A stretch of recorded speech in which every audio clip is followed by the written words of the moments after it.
Riffenheim, the capital of the Antares Empire, was surrounded by fire on all sides. The howls of the giant demons made my blood run cold. Brave warriors perished under the paws of monsters, like grapes under the feet of a winemaker. But despite the terrifying size of the monsters, the soldiers continued to fight, defending the capital. His Majesty, having learned that the battle with the demon had cost the lives of 2 million soldiers, gave an inspiring speech. "The Demon King may have destroyed our world, filling it with evil, but he will fall at the hands of great heroes," he declared loudly, and his words were drowned out by the general jubilation. Meanwhile, in the Abyss Hall of the Great Demon Palace, a confrontation was already underway. "Your crimes are over!" the fair-haired youth shouted. It was one of the heroes, Alex von Holling, and he wouldn't let up. "It's time to return to the darkness, you fiend of hell." From the throne, the Demon King Riffen Har looked boredly at the entire squad of heroes, including the screaming Alex. "Demon King, we will destroy you, and your death will mark the fall of the evil empire," declared Cyrus the Holy Sword, preparing his weapon for battle. Riffen Har was annoyed that his empire, which he had put so much effort into, was being called evil when it had a decent name, Antares. Teslan, the king of martial arts, ignored Riefenhart's caustic remark and promised to destroy him and all the vicious monsters that came from the underworld. The Demon King thought about how stupid it was to call monsters vicious when all he had done was teach them human tactics to fight back against the oppression they had been subjected to for as long as they could remember. "Have you already slain the 4 heavenly kings?" he asked the heroes. "Yes, these filthy orcs are no match for my sword," Cyrus replied. "Are you saying that even the brave great orc Takid has been defeated?" Riffen Har exclaimed in bewilderment. The Demon King knew about the friendliness of the orcs, their loyalty and mutual assistance, which was difficult to combine with the terrible smell. But nevertheless, calling them monsters is unfair. Teslan, smiling, came to the conclusion that the 4 heavenly kings were just trolls who got what they deserved for their sins. "Even Garut Atika is dead," said Riffen Har, remembering that trolls look scary, but they are also kind and close to nature and the spirits of their ancestors. "The evil dwarf who worshipped the god of darkness was also called to account for his deeds," Saint Flynn said almost tenderly. "Even Mashelin was finished off?" The Demon King sighed, mentally accusing the people of arrogance, because the god of the gnomes, All, was the same god of darkness as he was a ballerina. Riffen Har's thoughts were interrupted by the boastful speech of the light mage Jade about how his techniques were too much for the vicious dark elf. The Demon King shuddered as the memories of the beautiful elf painfully stabbed him in the heart. "And Cirrus too?" he roared, calling upon his magic. "You're practically begging for death." Those present were not surprised by his antics, and Teslan only chuckled when Riffen Har tried to explain that Cirrus's skin had only become darker because of the need to flee to the Badlands after humans cut down all the trees in her area. "You are accusing a pure-blooded elf with dark skin?" the Demon King said in disappointment. The squad of heroes, fully armed, ignoring Riffen Har's speeches, rushed into battle under Alex's furious cry that all the fallen would be avenged with the help of his sword. After making sure that they were not going to listen to him, the Demon King asked the heroes who would avenge the rest of the fallen, breaking into a mad smile. The fair-haired hero shouted something about Riffen Har's meanness, and that if it weren't for him, the monsters wouldn't have gone over to the evil side, continuing to live their normal lives. The frustrated Demon King called upon his strength, convinced of the futility of small talk with the heroes. As Alex rushed towards him with his sword, Riffen Har thought about how any non-human species that did not agree to live the life of a slave immediately became an excellent target for extermination and a servant of darkness. Riffen Har became humble and willing to play his part. "I will become the Demon King you want me to be," he roared, sending a powerful blast of his power towards the heroes. The room shook and the palace walls of the hall shattered into pieces, burying a squad of good warriors underneath them. Tears streamed down Riffen Har's face, but his expression remained stony, as if resentment had frozen him from within. He always considered himself a very ordinary magician, although this does not fit with the greatness imposed on him. And I never understood why people so stubbornly refuse to recognize other intelligent races as equals. For them, elves are servants who were simply lucky enough to live a little longer than people. Dwarves and orcs are nothing more than labor, useful in the mines or as heavy draft animals. And trolls are generally used as components of healing potions. Riffen Har was deeply impressed when he discovered the culture and roots of the so-called monsters. He was very inspired when he was able to get to know them better, study them, and understand them. The Demon King was given access to the magic of spirits by the elves and trolls. Combining their knowledge, He became the first in history to reach the 10th circle of magic. Riffen Har could no longer turn a blind eye to the relationship between humans and monsters, and began to help the latter, since they were in a more vulnerable position. The more the boundaries of Riffen Har's aid expanded, the more attacks on monsters came from humans. The attacks did not stop until the demons learned to fight back and began to reclaim their lands. The lands grew larger and larger until they became the Antares Empire. The Riffen Har Empire was built not on hatred of humans and a thirst for space, but on the belief that other species were no worse than humanity. The citizens of Antares simply wanted to live in peace on their land, but to the people their wishes were equated with the machinations of the devil. And everything probably wouldn't have been so bad if Riffen Har hadn't considered the people's desire to exterminate orcs and goblins because of their less than pleasant appearance stupid and unacceptable. "It is my duty to protect the Empire," the Demon King proclaimed, sending a powerful spell towards the enemy. Alex was pierced by pain, and as if through a veil, he heard Riffen Har speak about human laws that allowed senseless killings, and how he would create new ones.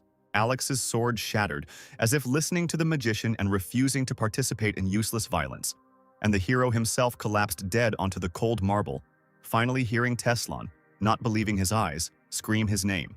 "I'm sure you've earned the title of heroes by achieving success with sword and magic, but in reality you lack mastery in both," the Demon King said out loud. And he thought to himself that most book heroes were frankly lucky to survive to the end. Only the king of martial arts, Teslan, known for his physical strength, remained alive.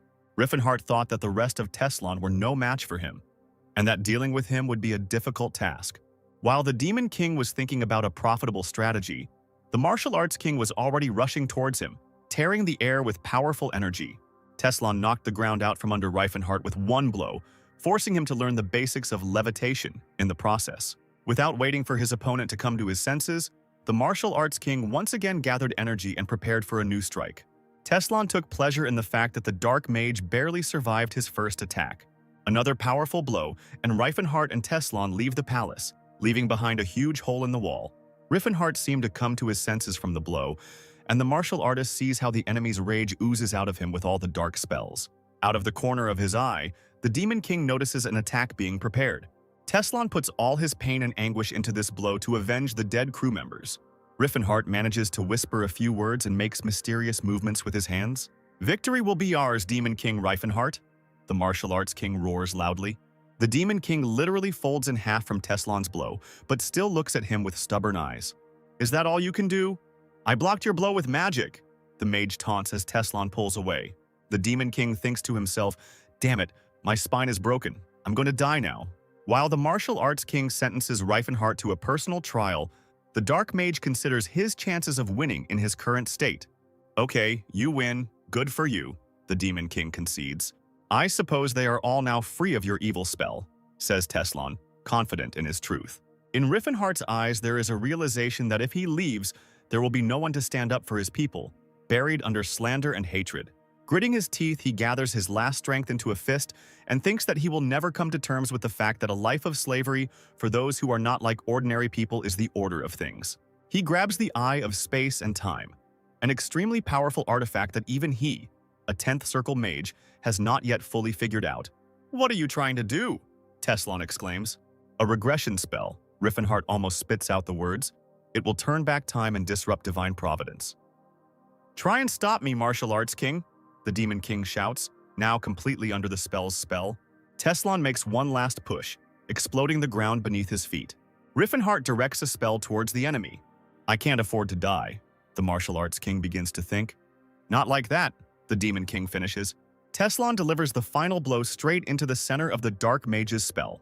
Riffen Har casts the spell despite the fact that it causes him no less pain than his opponent. The world surrounding the magical duo begins to crumble into pieces. Knowing no mercy, ready to stand for goodness to the end, they seem to see themselves as a single whole, converging at one point. There is nothing left in the world except this bright point of the spell, which grows so quickly, as if the moon is being pulled to the earth by a rope. And then comes a long, endless, bright night, and a silence that makes your ears ring and makes you want to clear your throat. The trills of birds cut through the oppressive silence. A cozy hunting lodge is visible in the forest. You can feel a light breeze playing with the curtains. The Demon King reluctantly opens his eyes and immediately asks himself, "Am I still alive?" It turns out that the spell worked, which he didn't decipher even halfway. Well, who is he if not a damn genius? It seems that a time jump did occur, but I don't remember such a place in my past, the magician thought, analyzing where he could have ended up. And he asked himself another question that interested him. I wonder how old I am now. Looking at his body, he came to the conclusion that most guys would die of envy if they saw him in such shape. All that remains is to answer the main question, who are you? A mage only needs magic. What's the point of a six-pack? Riffen Har muttered under his breath, looking at the huge number of calluses and scars. The Demon King recalled the times of his youth, when every beauty's legs buckled at the sight of him, and the elves generally cried from his beauty. Looking at himself in the mirror, Riffen Har no longer saw the sharp features of his former face, because it now resembled something between a felt boot and a statue. The internal monologue did not stop even for a second. The Demon King doubted whether the spell of moving in time and space worked. He had definitely seen that stubborn look, those red eyebrows and pursed lips reflected in the mirror somewhere. What if the spell didn't send him back in time? But there was an exchange of souls between two bodies.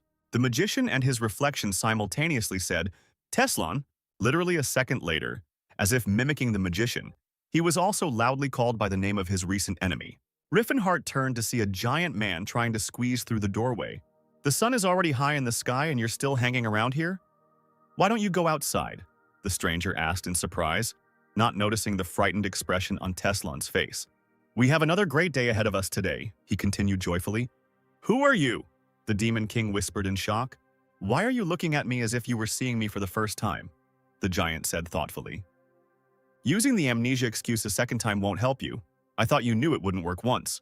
He interrupted Riffen Har's mutterings about not remembering anything. The giant hand of the new acquaintance grabbed Teslan by the head and pulled him out into the street. Let's go train, he announced enthusiastically, not wanting to waste time on stupid excuses. The magician immediately had an epiphany, and he realized that this was the strongest warrior of the continent of all times and peoples, and also Teslan's mentor. Riffen Har was ready to swear that this was the very same king of martial arts, Gerard Crom Protas.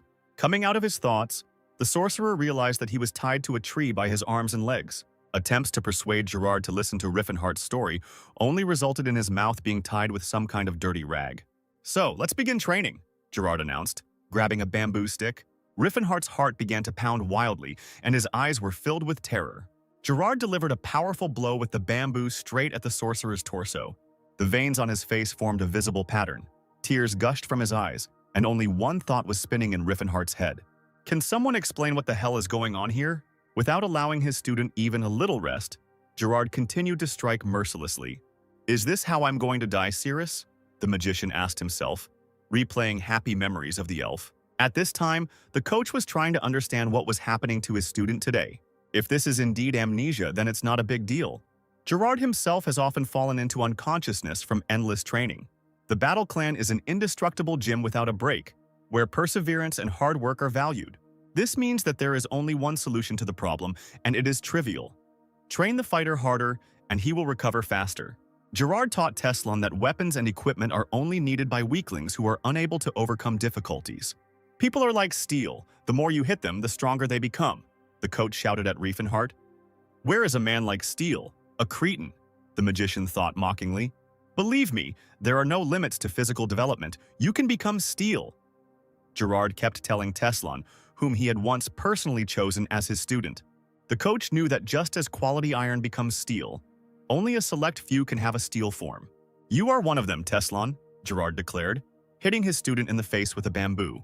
Gerard beat him and asked him to imagine himself as an ocean, absorbing everything, but not changing its shape. Riffen Har sobbed, and imagined that his tears were the ocean in which he and the beautiful elf were splashing. When the magician was ready to die on the spot, the coach declared the end of the training and walked off into the sunset. Riffen Har sat for a long time among the bamboo debris, hugging himself by the shoulders and thanking all the gods that he had survived. Riffen Har had a bathing session scheduled for the night. Petals and leaves of the geranium. Am I being bathed in a healing potion? The magician thought in surprise, remembering that one bottle of such a potion costs at least 10 silver. I heard that queens bathe in milk to get velvety skin, but that's nothing compared to this. What is this for? The Demon King asked the trainer. What do you mean? Steel always needs to be cooled after forging, Gerard answered confidently. After working through the entire musculoskeletal system on the brink of death, I quickly recover using the power of the aura and healing potions. the mage concluded, noting a working method for returning the body to shape before it breaks down. It was no wonder that Teslan had such a strong body when Riffen Har fought him, since the martial arts king had been through similar training since he was a child.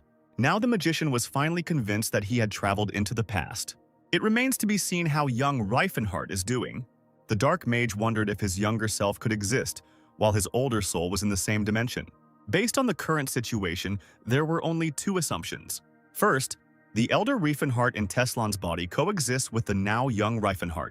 The second irritated and even slightly frightened the magician.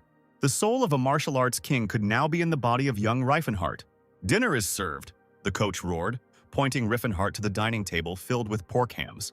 Gerard continued to preach about the benefits of replenishing the supply of nutrients to the overworked body when the magician had already pounced on the food. After lunch, the coach and student went for a run in the mountains, having first loaded Riffen Har with a backpack filled with stones. The trainer didn't allow him to take off his backpack when he forced the sorcerer to do push-ups using only his little fingers. With the same backpack, he did exercises on the edge of the abyss, while Gerard yawned and mocked Teslan's fatigue. After a walk in the mountains, the dark magician could not make his brain work, but it was vital to think. "I have reincarnated as the Teslan from the past," Riffen Har concluded wearily once again. There were many questions. How will this affect the future? What will happen if I run away right now? What if I meet myself? The uniqueness of the soul is the immutable rule underlying this world, and it can cease to exist at the slightest mistake. It is almost impossible to encounter little Riffen Har, because for the next 10 years he only studies magic and reads books in the Delphic Tower. But what if Teslan is now in Riffen Har's body? Who will use the time to good use and pump up the mage's puny body? Riffen Har thought, calculating the options for the king of martial arts to come for his soul. Without a coach, Teslan would not have achieved such success in the method of indestructible rocking of the body and aura, but his abilities should not be underestimated. In any case, the priority now is to escape from this madhouse, the magician concluded. He left his room and ran wherever his eyes looked. All he could think about was that he would never come back here again. Ahead, a trainer appeared, sitting on a rock with his arms crossed. He asked where his student was going at nightfall and added, "You've been suspiciously quiet for the last 2 months, and now you're running away again for the 9th time." "I'm really not Teslan," the sorcerer exploded. "My name is Riffen Har, and I'm a magician." "Oh, these true stories of yours that cannot be kept silent about," the coach sighed. "The last time you assured me that you came from another world, you told me about the gods and dragons you met," Gerard continued, while the magician froze in surprise. "What else was there? A great master from the Huang Empire in the east, from a place called Murim, who lives a second life or something?" the trainer asked mockingly. Gerard praised Riffen Har for his conviction in his current role. The next moment, the trainer's fingers closed on the magician's hair, and he dragged the fugitive back into the house after wishing him good night. Riffen Har admitted defeat with tears in his eyes, but promised himself never to give up and to leave this madhouse as soon as possible. The magician continued to try to escape, but each time the trainer found him and returned him to training. There was a feeling that you couldn't hide from him, either on land or in water. "Don't worry, just be patient a little longer. It will all pay off, I promise," Gerard repeated after another killer workout. Riffen Har resigned himself to the idea that it was simply impossible to escape from this eccentric because the word surrender did not exist in Gerard's lexicon. "Did you know that the indestructible gym has over 130 ways to prevent students from escaping?" the coach said with a smirk, while Riffen Har absorbed his words with hatred. "Throughout its history, there hasn't been a student who hasn't tried to escape or feign illness. This idiot will find me everywhere, so it will be easier to finish my studies and get official permission to leave the mountains," Riffen Har decided for himself. Therefore, the dark magician remained in this wonderful prison for 2 years. "Well done, student," the coach exclaimed as the chains slid to the ground. "Finally, you have awakened your aura," he continued enthusiastically. This news excited the magician, because even the recognized holy sword, Cyrus, was able to awaken the aura only in his 30s, and Riffen Har in Teslan's body was not yet 20. If you develop your survival instincts in parallel with your physical abilities, your will to live will increase your survival rate and manifest your power, known as aura, the trainer instructed, throwing away the club, no longer capable of causing pain to his student. Gerard announced the transition to the next stage of training, which made the now young magician very happy until he heard the following words. "You're in for a sparring match with me, buddy." Riffen Har watched in panic as his mentor gathered an aura around himself. He will remember this fight for a long time. as well as all the subsequent ones. Fast forward 3 years, and the sound of water can be heard in the middle of the southern mountains. The waterfall crashes down on the rocks with such force that some of them have already been worn down to the size of pebbles. And in the middle of this power stands a strong red-haired guy. He gathers all his aura into a fist. Riffen Har attempts a move called the Horn of Disaster. To do this, you need to concentrate all your strength in one point of your body. In this case, the concentrated aura has the appearance of a horn, hence the name of the strike. The mage exhales and strikes the rock hugging the waterfall. Exhale, and the usual thought that it seems he is not doing enough. I can't think that the third level is my limit. I have to advance to the fourth, Riffen Har encourages himself. The final stage of the Horn of Disaster is the ninth, calling forth 9 waves that can kill even a god. The Teslon that the magician fought in his time was at the 7th stage, and the teacher Gerard reached the 8th. The mentor promised his student to let him go from the mountains as soon as he reached at least the 4th step. Today was the perfect opportunity to escape, while the trainer went down to the village closest to the mountains. But Riffen Har did not take advantage of it and decided to devote his time to learning magic. The sorcerer cast an air bullet spell and sent it towards the target. The purple ball left his hand and flew straight into the nearest tree. But alas, the spell left only a couple of scratches on the dark bark. Riffen Har came to the conclusion that with such a meager amount of mana, Teslon's dull brain, not inclined to calculations and magical skills damaged due to forced movement, he would no longer be a mage. Suddenly he felt someone's energy very close. The sorcerer could tell for sure that it did not come from a human. The crunch of branches under massive paws was heard, and an impressively sized orc appeared in front of Riffen Har. Everything would be fine. But the magician didn't like the sword in the orc's hands at all. Riffen Har showed his displeasure with his whole appearance and had already begun to call upon the aura in case a blow was necessary. "Pretend you didn't see me, human, and then I won't touch you," the orc said, stumbling and trying to catch his breath. The mage analyzed the stranger's appearance and thought that he was a very young orc, perhaps one who had escaped from the arena. "Pretend you didn't see me and I won't hurt you," the orc repeated. "Young orc, who is pursuing you?" Riffen Har responded, realizing that his interlocutor was not hostile and was definitely one of those who did not want senseless sacrifices. "How does a man know such a great language?" the orc asked in surprise, flattering Riffen Har. The orc confirmed the magician's suspicions and said that he was being chased. "I want to help, do you believe me?" the man asked the monster. The orc trusted the magician like a brother, because he knew the great language, and the kindness of his soul was not in doubt. But he was very worried that helping him would cost the man his life. Riffen Har noted the nobility of the orc's speech and convinced him of his readiness to help in any case. The sorcerer had already figured out how to hide the stranger and immediately began to cast a spell. He opened a portal, inviting the orc to step inside so that the magic could cover him. "My savior, are you also a magician?" The orc was surprised, baffling the magician himself. "With a body like that?" he added, causing Riffen Har to look him over from head to toe. After this pause, the orc stepped into the portal, once again thanking the sorcerer for his help. The magician barely had time to complete the spell when footsteps were heard behind him. Mercenaries were coming out of the forest, lamenting about some problem that was worth only a couple of silver coins. "Hey you, has a small orc passed by here?" One of the humans, apparently their leader, addressed Riffen Har disrespectfully. The fat-tailed man even offered the magician a gold coin for his help. However, even without gold, Riffen Har had no intention of helping them. The people were convinced that the magician was hiding the fugitive from them, because there were orcish tracks everywhere. "This is my home, actually. I won't let you in just like that." The sorcerer frowned, internally scolding himself for the fact that the basic magic hadn't removed the traces. The leader was beside himself with rage that some kid from a remote village dared to tell him where he could go and where he couldn't. The entire squad continued to shout insults at Riffen Har, but they did not dare attack him. The magician remembered the coach's instructions about showing mercy to the weak, and under no circumstances using your fists where you can take the life of an opponent with one blow. To fight people, you can use their own means, weapons.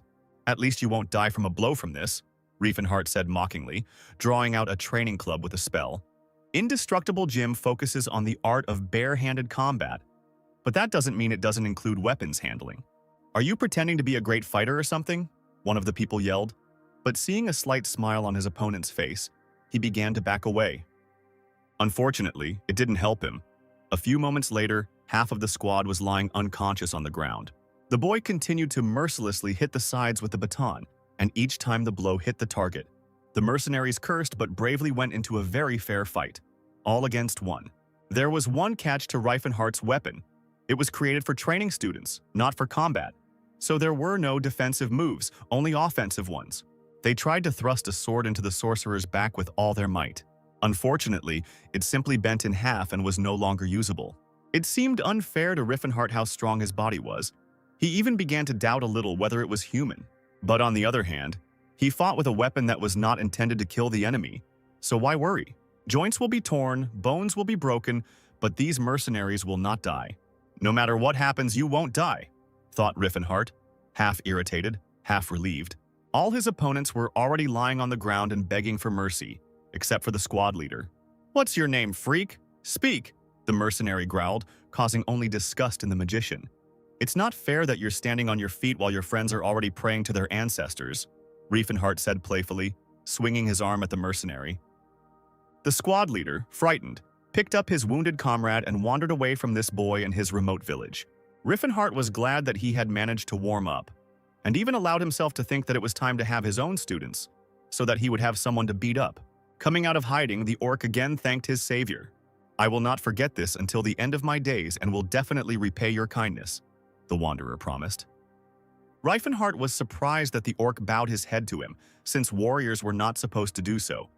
But his new friend surprised him even more by saying that the mage made him look at his life differently by becoming his mentor. "When the time comes, I will surely dedicate my sword to you," said the green warrior. "May I know your name, savior?" "I am Tess," the sorcerer began, but changed his mind. Could it be that he himself began to forget who he really is? "My name is Riffen Har Antares," he said after a few seconds of hesitation. "I will remember this name," the orc promised his savior. Despite the fact that the green warrior had nowhere to go, because he was an unwelcome guest on human land, he did not lose his optimism, and was sure that it was better to die as a free wanderer than as a slave. Riffen Har remembered the nameless wasteland that the orcs called the Land of Trials. The magician told his new friend that the orcs of the Blue Bear tribe were hiding there, which meant that he could find shelter among them. The orc, following Riffen Har's instructions, set off. "What is your name?" the magician managed to shout at the back of the departing warrior. "I am the son of the mole, the heir of the lat's axe." "My name is Tahid," the warrior shouted, and the demon king's jaw dropped. As the warrior made his way through the fields, paving his way into a new future, the magician felt warmth in his soul. He remembered one of the 4 heavenly kings, the great warrior Tahid, which the young orc had not yet become. Riffen Har wondered if the real Teslan could have met Tahid in a past life, turning their lives upside down without offering a helping hand. The magician watched his departing friend and was convinced that this was definitely a fateful meeting. For the first time since the time travel, the magician felt such a strong and bright longing for home. He missed an empire built on understanding and tolerance for each other, and he really hoped to meet again with all his friends, whom he had long considered his family. Half a year had passed since the mysterious meeting with Tahid, so the mountains where Riffen Har and Gerard used to train were covered in snow. The booming, "Bite me, student," could be heard from several kilometers away as the trainer rushed towards the Demon King, summoning so much aura that it looked like a ray of sunlight. "This is too much," cried Riffen Har, meeting the attack. The mentor hoped that Teslan would have time to get his bearings and set up a defense. The student did not fail, using the Vortex Guard technique. "Your Vortex Guard is beyond praise," Gerard noted happily. "It seems like just yesterday, after another scolding, you were whining about how you were some kind of Riffen Har and not Teslan," the mentor began.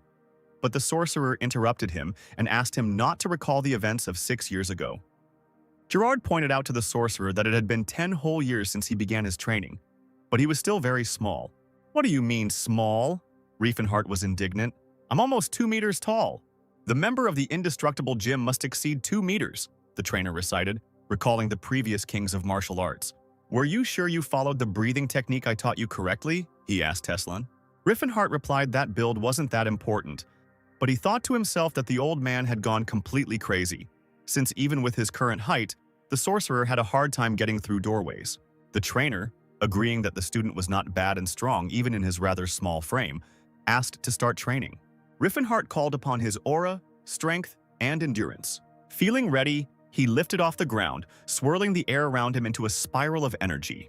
The sorcerer prepared to use the Horn of Disaster, but this time the target was a frozen body of water. Having concentrated all of his aura into his fist, the mage exhaled in an attempt to free his mind. One precise, yet so destructive and powerful blow allows Riffen Har to break through the ice. Already in the water, he realizes that the fourth step has been conquered by him. The frozen pond explodes like an ice geyser. The mentor watches the ice flows soaring into the sky and laughs. "This is simply superb," he exults, sharing his student's victory. "Now you're definitely not going to be easy to beat," the trainer tells Riffen Har when he surfaces. "It seems the time has come for you to go to the outside world," Gerard says, ignoring Teslan's surprise.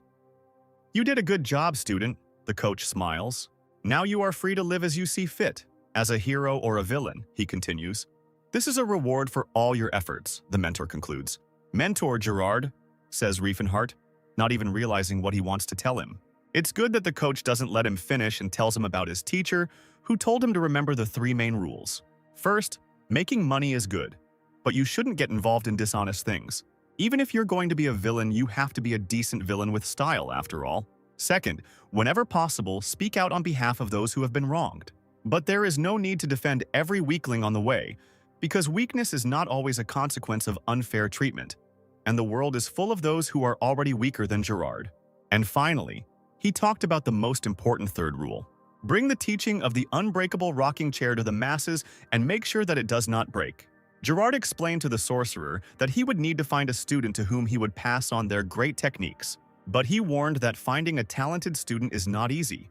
It is important not to miss the opportunity if it presents itself.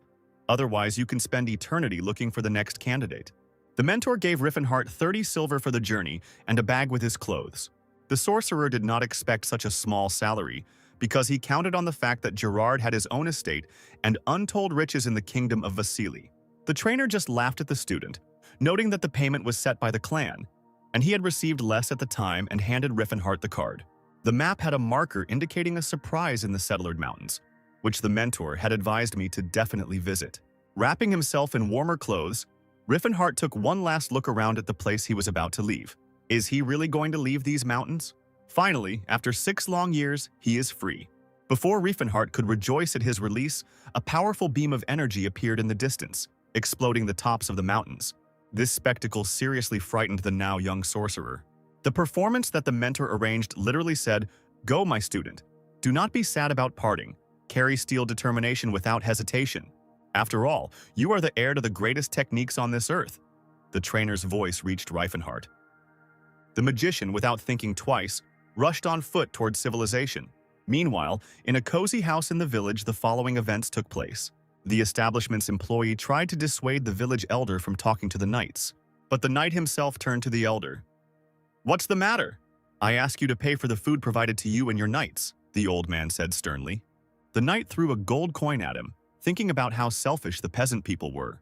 The village chief stared in surprise at the gold in his hands. "I'm sorry, sir, but that's not enough," the old man mumbled. The knight, in a rage, began to accuse the village elder of impudence and attempting to deceive the aristocrats. Without a shadow of regret, he hit the old man in the face. Looking askance at his offender, the elder thought that it was the knights who had become insolent, having occupied their houses, gobbled up their food supplies, and were trying to pay for all this with one damn gold coin. "What is the matter, Sir Edward?" asked a black-haired young man who had come down from the second floor. The knight asked Mr. Stefan not to bother his head with this. "That's why you can't be nice to peasants," the young gentleman said with a grin. "They forget their place. Let's move forward in time and space to a luxurious palace where 2 people are lying on a bed in a bedroom."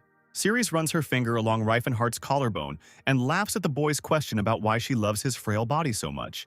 "Your features are so sharp and chiseled like a fine blade," the elf whispers, smiling. These memories cause Riffen Har and Teslan's body to hate his golem-like outer shell. The only plus to his current position is that he has become much taller. The mage thought that Ceres was now about 70 years old, which in human years was only 17. Riffen Har stopped in Krom, a town south of the kingdom of Vasily. In a year, the elf will be sold at the Chatan slave auction. Maybe he should smash this auction to hell. On the other hand, acting recklessly will make it difficult to restore magical powers.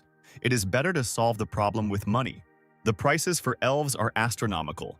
Riffen Har is literally a beggar, but he has a powerful body, techniques, and knowledge of the future, so he will somehow figure it out. The magician knew that on the way to Chatan there were only ancient runes, but the black-haired young gentleman did not know, and therefore resorted to the help of the sorcerer Todd in his search. The archaeology-focused mage of the Delphia Tower was an excellent search engine. When the magician finished his rituals, Mr. Stefan asked him again if they were on the right path. Todd convinced him that these were indeed the mountains where the burial place of the famous swordsman, Sir Claude von Leotard's Altheon, was located.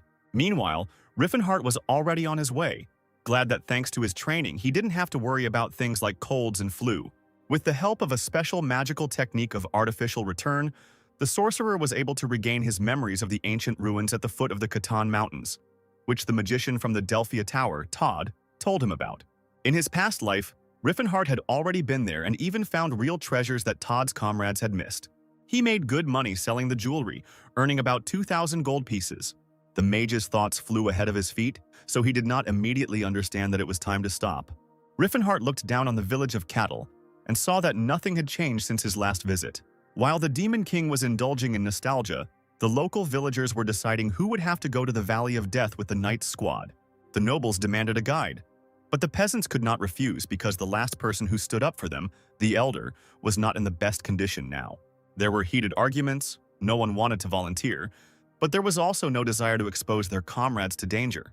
Unexpectedly, Ted took the initiative and offered his candidacy as the most suitable because he knows the mountains very well. The volunteer's wife and daughter swarmed around him, begging him not to go with the knights into the Valley of Death. The crowd very quickly saw his candidacy as the only correct one and encouraged him with phrases like, "You can do it.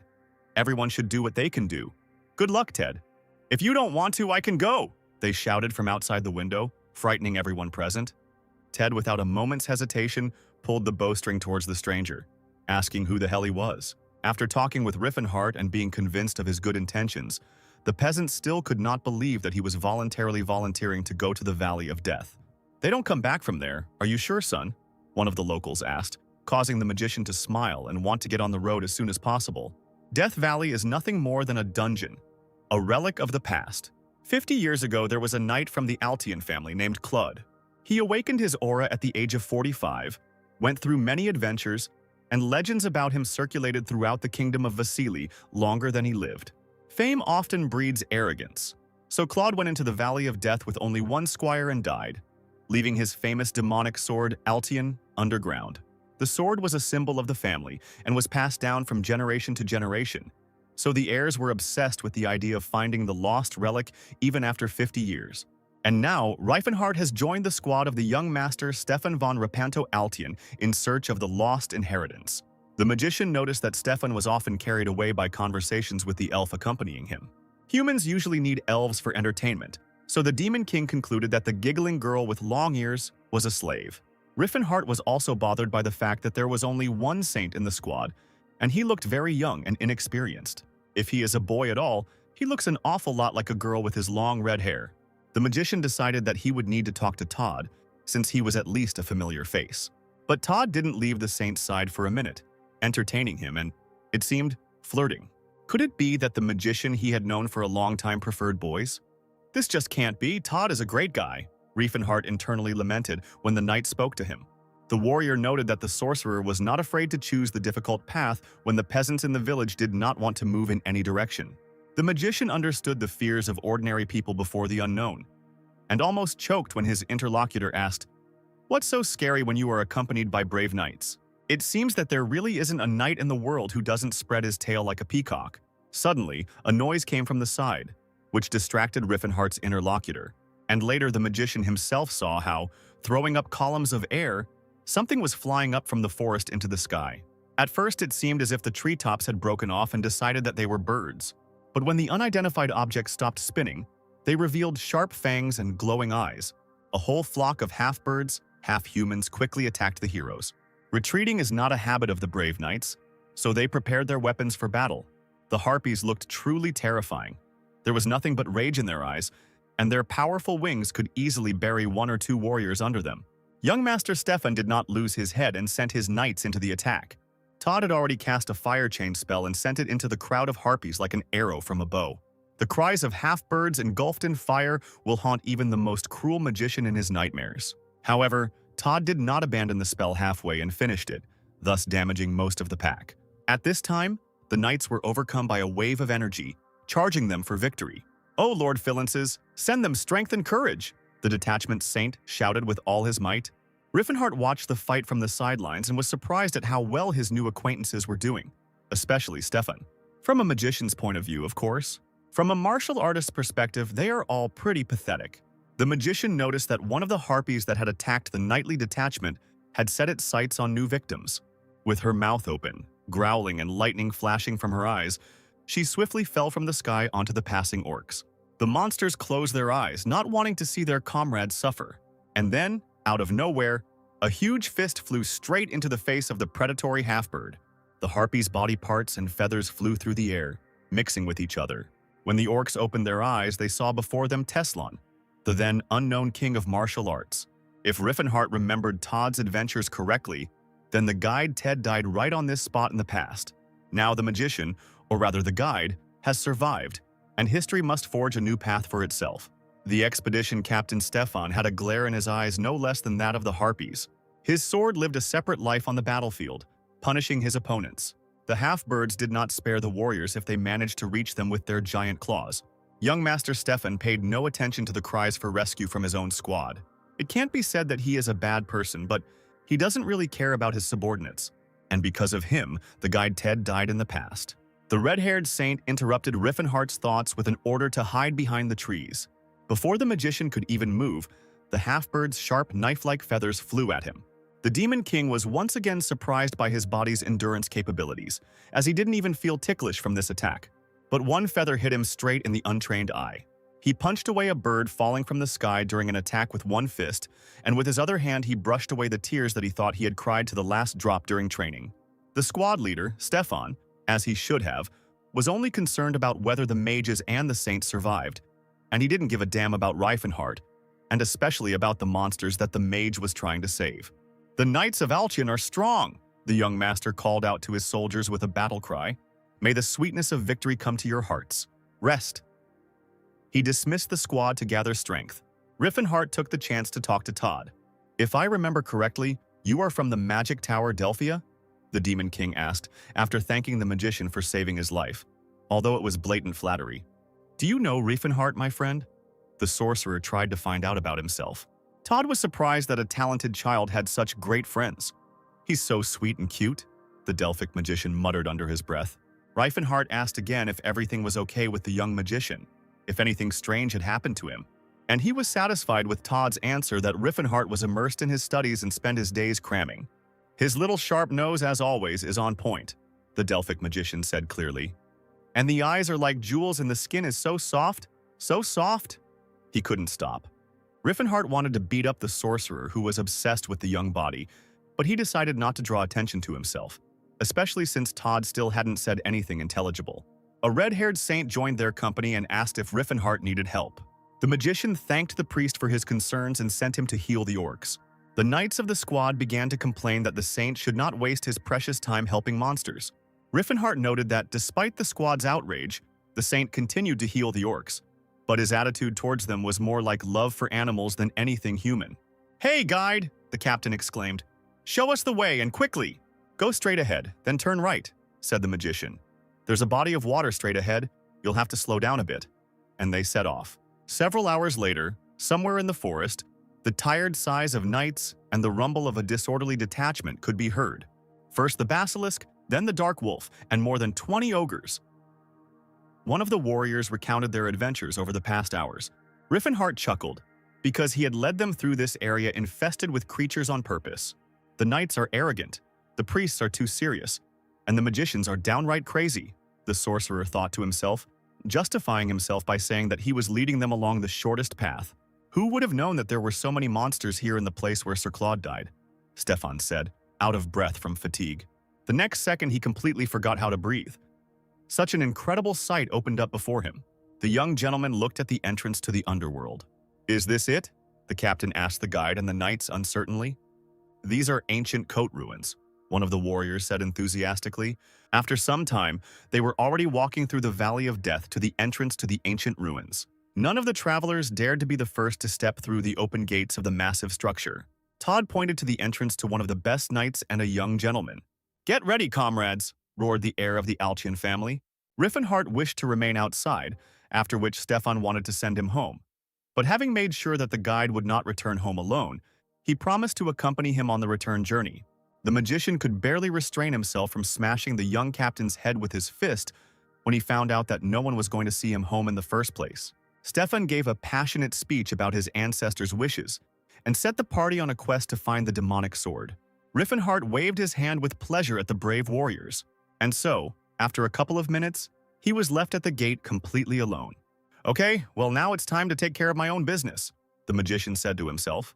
Right now, this place, the ancient ruins of the coat, is completely filled with monsters and spirits, but originally in the Silver Age, it was a strategic point and was used as a normal military facility. Riffen Har hadn't been to this place for a long time. The last time they came here was with Ceres. The elf found a secret passage after hearing the whispers of the sylphs. Ceres was Riffen Har's personal goddess, whom he was willing to worship. Remembering what they had done with the brave elf in the middle of the danger zone, the magician blushed as if he were wearing paint. Riffen Har remembered that the key to entering the secret passage was the balance of the water and earth seals in reverse order. But despite the secret knowledge, it was difficult to open the entrance due to the lack of mana and not the sharpest mind in the current body. However, when he opened his eyes, Riffen Har saw the walls parting, forming a passage. He decided to take off his jacket and leave it at the entrance. After all, it cost 10 silver coins. "Well, the time has come to test the physical capabilities of this body," the magician said to himself, warming up. From the depths of the ruins came terrible screams. Riffen Har was confused because they were coming from a different direction than where his companions had gone. He stopped to think about the secret passage connecting the third floor with the basement. "If I open it, it won't be a very nice situation," the magician thought fearfully. And then I immediately remembered that this was, after all, a military structure. Activating any device with mana will trigger traps designed to scare away intruders. Last time, it was just the two of them with Ceres, so they weren't too worried about other places, but right now, there's an Altian squad out there somewhere. They must have fallen into a trap and fallen somewhere into the basement area, the magician thought. Meanwhile, somewhere in the depths of the ruins of the coat, a sharp scythe cut off the head of the valiant Sir Thomas.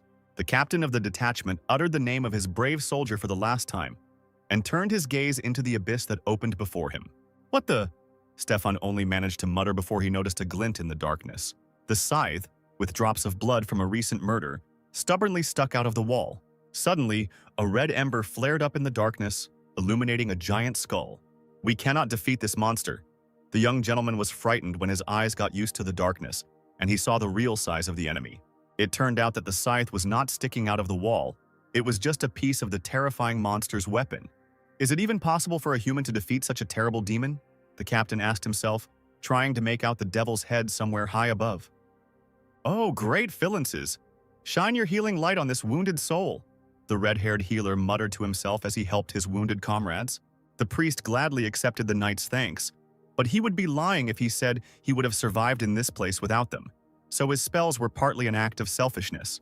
The entire team was almost not killed by the collapse of the floor, so the red-haired saint hastened to thank Todd for the magical protection. "We may have escaped the damage from the fall, but what dangers await us further is unknown," warned the sorcerer from Delphia. The entire squad froze on the threshold of the unknown. A blow came from the darkness, instantly sending the first row of knights to rest on the stone floor. "Monster!" cried the terrified soldiers, confronted for the first time with a threat of such magnitude. From the gate stepped two giants, armed to the teeth with red skin, 4 hands in each of which was a weapon, huge horns and eyes that glowed like 2 embers smoldering in a dark abyss. The soldiers only had one look at the giants to start running, so they didn't notice the troop of dead men walking behind their leaders. Only the priest did not move from his place. With his hands folded in prayer, he called upon the great Philanins. A pink haze of spells surrounded the mighty idol above the red-haired boy's head. "Great Philanins, grant your slaves unshakable courage," the saint asked. "The ever-boasting knights of Altian don't have enough of him at all. A waste of muscle," he thought. The healer also asked for an unbridled wave of courage. Todd was surprised by the amount of holy power that his friend poured into the knights. The knights literally became berserkers. "Knights of Altian, let us show these inferior creatures our strength," one of the outstanding warriors commanded, and led his squad into the attack. Demons and humans clashed in a fierce battle. The courage with which the knights were instilled allowed them to look their enemy in a less than pleasant face. At this time, Todd was casting his spell, calling upon the earth to reach out and reveal what she had given birth to.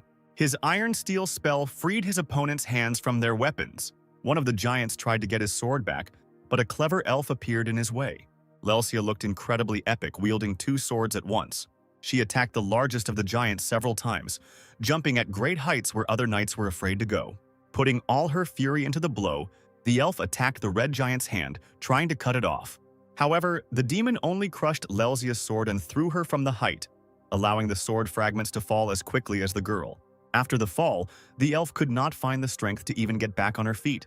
"Have I been helpful, master?" she asked Stefan when he finally joined his knights. "Good job, Lelsia," the captain roared, rushing into battle. The demons did not want to retreat, destroying everything in their path. The young master also did not have the word surrender in his vocabulary, just like the martial arts king he did not know. The heir of Altion crushed the dead with his sword without mercy. Stefan despised the dead and did not tolerate cowardice among his soldiers. "Gather at once. Here Sir Claude himself has fallen, the greatest knight of the past." The captain tried to inspire the squad. A huge pillar of fire pierced the ceiling, turning the battle hall into a bathhouse for a while. It was so hot. Stone slabs fell to the floor, burying brave warriors underneath them. When the knights' eyes became accustomed to the bright light and smoke from the fire, they saw that in the middle of the room stood a monster, larger than the 2 red giants. Composed entirely of lava, with huge horns and a row of teeth capable of biting several fighters at once, the monster looked straight into the heroes' souls. He let out a deep roar and charged. With one blow of its paw, the monster knocked down 6 soldiers at once. Without hesitation, the captain tried to inspire the squad. "You yourself decided to go to the end, so do not disgrace the title of the Knights of Altion." The monster released a blast of fire, baking alive any soldiers who got too close to it. Only echoes of his blow reached the captain, but even from them he felt as if he were in hell. "I can't die like this," the young gentleman repeated to himself through clenched teeth. "I don't want to lose so shamefully," he thought, grabbing the nearest sword. The last descendant of the great Altion family ran for a powerful blow. Believing in his own steadfastness and putting all his fury into the attack, he rushed towards the monster. The technique of a swift strike never failed the young master. And then, having pierced the monster's chest, filled with lava with his sword, he was confident of the success of his maneuver. But a powerful paw hit him in the face. The heir of Altion rose into the air like a feather. And then, hard as an anvil, he fell to the floor of the stone hall. The darkness in the young gentleman's head thickened with every breath, and after a couple of seconds he surrendered to her embrace. Filling the room with a pink haze, the idol appeared in the air again, sitting on something like a rattle. "Great Philanense, crush the wicked creatures with your ray of light," the saint prayed. The holy rattle struck the monster in the back. The monster roared and instantly realized who had struck the blow.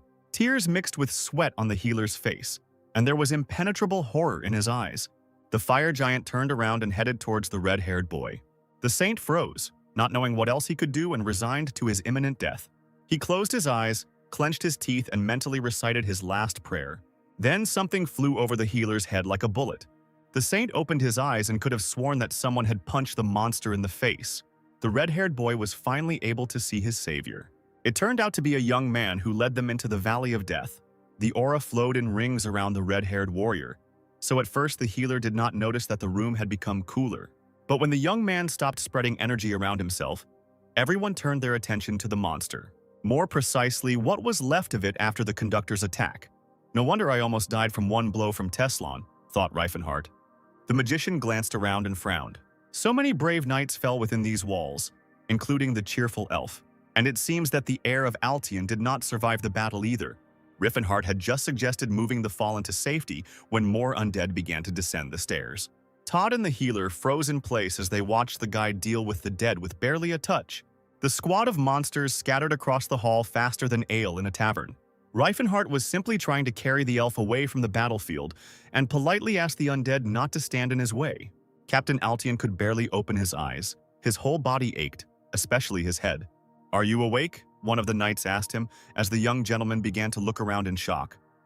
Stefan wondered what had happened while he was unconscious. After hearing the whole story, the heir of Altion was indignant. "Is he a martial artist?" he shouted, pointing his finger at Riffen Har. "I could not recognize such a distinguished warrior. May I know your name?" the young gentleman asked Riffen Har.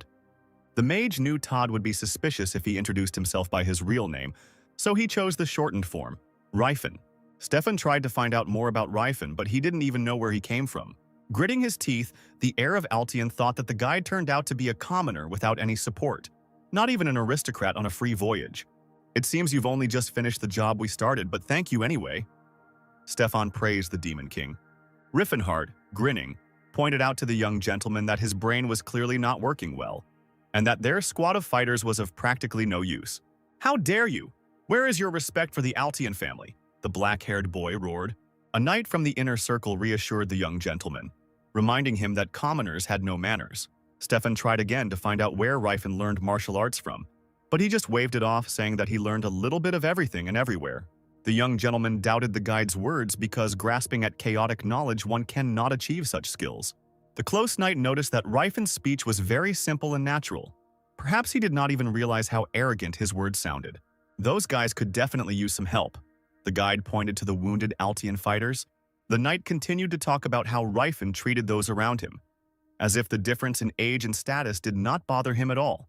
Perhaps he was a member of a royal family from foreign lands. After all, it is only in royal nature to lecture everyone around you as if they were younger than you. The knight turned away from the guide and went to help his comrades when a saint approached Riffen and asked how tall he was. Well, about 192 centimeters, the Demon King answered, but was immediately stumped by the question about weight. The red-haired youth did not calm down and continued to ask the guide about his training methods, the secrets of such a body, and all sorts of nonsense. Healer Silenphil Marsus lost his parents early and grew up in an orphanage, and was often reproached for his cute face and frail body. Deep down, Silen wanted to have a healthy body and a low voice, which is probably why he joined the monks who torture their bodies to prove their piety. But, unfortunately, he never grew up, never matured. His hair grew too fast, and instead of physical strength, he was only able to grow divine strength. That's why the priest is so jealous of muscular guys. I'll go look for a way out, Riffen said, trying to escape Silen's devouring gaze, but the priest ran after him. The magician persuaded the healer to stay with the wounded, in case someone needed help, and the saint left. Stefan was chatting with Lelsia, who had already received a dose of divine healing, but he got distracted and volunteered to go with Riffen. You don't mind, do you? The young gentleman asked the conductor. As you wish, the red-haired warrior replied, and continued walking. As they walked through the tangled corridors of the ruins of the coat, the captain reasoned that he was offended that some village boy helped him, and did not regard helping knights as an act of honor. Stefan even dreamed that demons would appear from around the corner, which he would quickly kill, and Riffen would fall at his feet and worship his power. Before the young gentleman could imagine the demons in vivid colors, he received a blow to the head. Almost there, Riffen said, looking at the captain's falling body. Take a little nap, he added with a grin. Even before he turned around, the magician sensed something was wrong. A squad of the dead rushed towards the red-haired warrior from the dark corridors. Riffen had no trouble dealing with the monsters. Once the monsters were dealt with, it was time to look at the treasures. Riffen Har looked around the upside-down treasure trove. He knew approximately where the 50 gold coins from the Silver Age should be, and immediately began to look for them. His eye fell on a bottomless bag that could hold 10 times more items than it appeared to hold, and its weight was also reduced tenfold. The magician also grabbed a heavenly brazier, a blade of return, and a magical sapphire. Stefan had already begun to come to his senses when Riffen returned. They hit you right in the back of the head and you passed out right away, the guide said joyfully.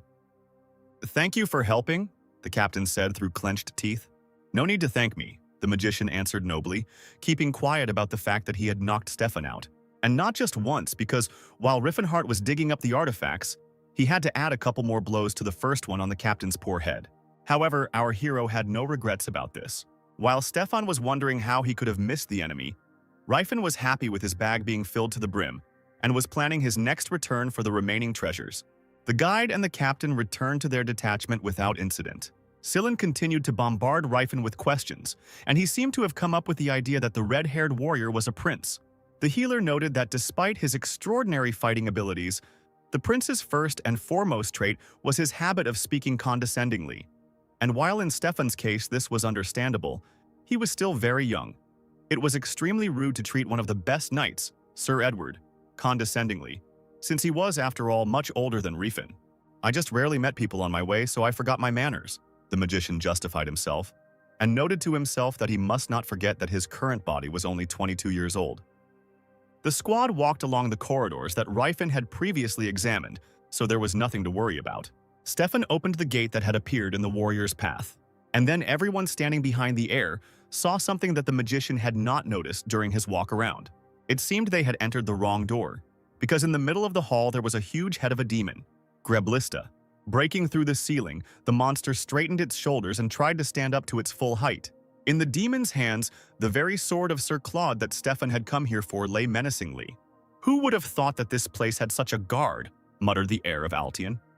Riffen Har noted with displeasure that he did not remember Greblist appearing within these walls, which meant that by the time he came to the ruins with Cirrus, the demon was already dead.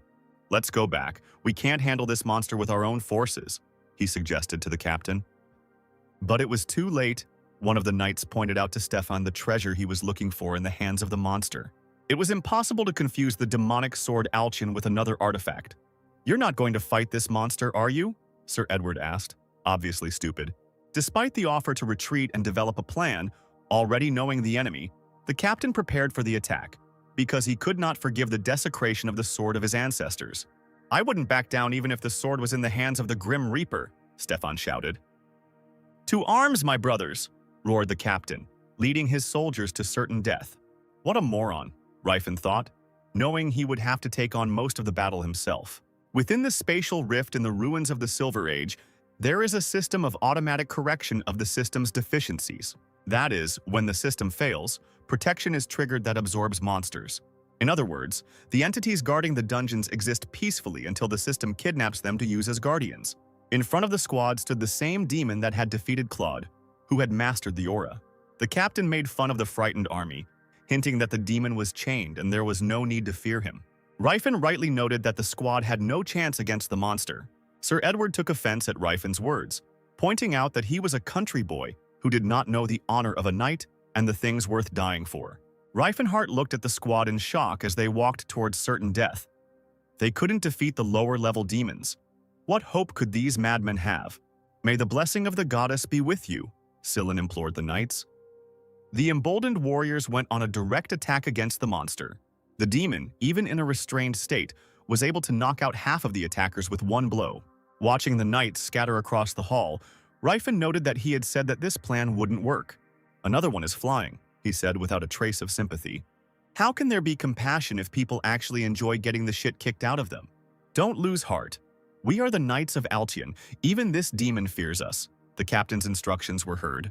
Riffen was once again convinced of how stupid the young master was, that no matter what you tell him, he won't listen.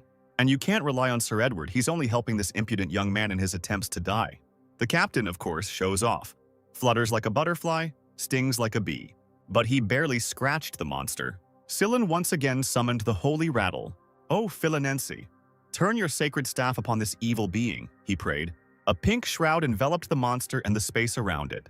The idol that the priest had summoned opened its mouth in a non-existent cry. Sillin insisted that Philinense release his sacred staff. Gracefully waving his hand, the healer directed energy towards the monster. For a second, Riffen Har thought it might work, as the room was filled with pink light and sacred rattles were flying toward Greblist. Unfortunately, the pink light dissolved. The demon was still there, but the agile Lelzia was already rushing towards him with her trusty sword. She jumped on the monster's head and delivered several precise blows. She then pushed off his horns and flew down, simultaneously striking at his upper body. At this time, Stefan attacked the lower part of the monster's body. Riffen Har thought that Lelzia was very talented. Perhaps she would be cooler than Sir Edward. Did I really underestimate them? The magician was surprised when he saw his colleague cast a spell. "Cold of the northern winds, whirl in my hands." Todd made mysterious movements with his hands, causing a snowstorm. Riffen Har looked around at what was left of the ruined ceiling. And just at that moment, the color of the panels switched from blue to bright orange. The chains holding the monster began to gradually heat up. The current defense system is overloaded. The second phase has been activated, freeing the monster from its shackles. "Damn it!" Riffen cursed, frightened by this state of affairs. The rower took off from the ground in a jump and landed back on it, crushing a couple of soldiers along the way to the point of, "We'll hardly be able to put anything in the coffin." Greblist looked like a real Satan, with his huge horns and a star carved into his forehead. "Die, Greblist!" Stefan shouted, raising his sword over the monster's head. However, the monster made its move faster, and with one blow sent the captain into the nearest wall. Blood gushed from the nose and mouth of the heir of Altion. Sir Edward, seeing how hard the monster had thrown his master, immediately rushed to help. But when he ran up to the wall, Stefan was already almost on his feet and was getting ready to fight again. Lelsia drew her sword and ran to attack, the young captain joining his battle friend. The elf, in her usual manner, jumped around the monster, delivering pinpoint blows.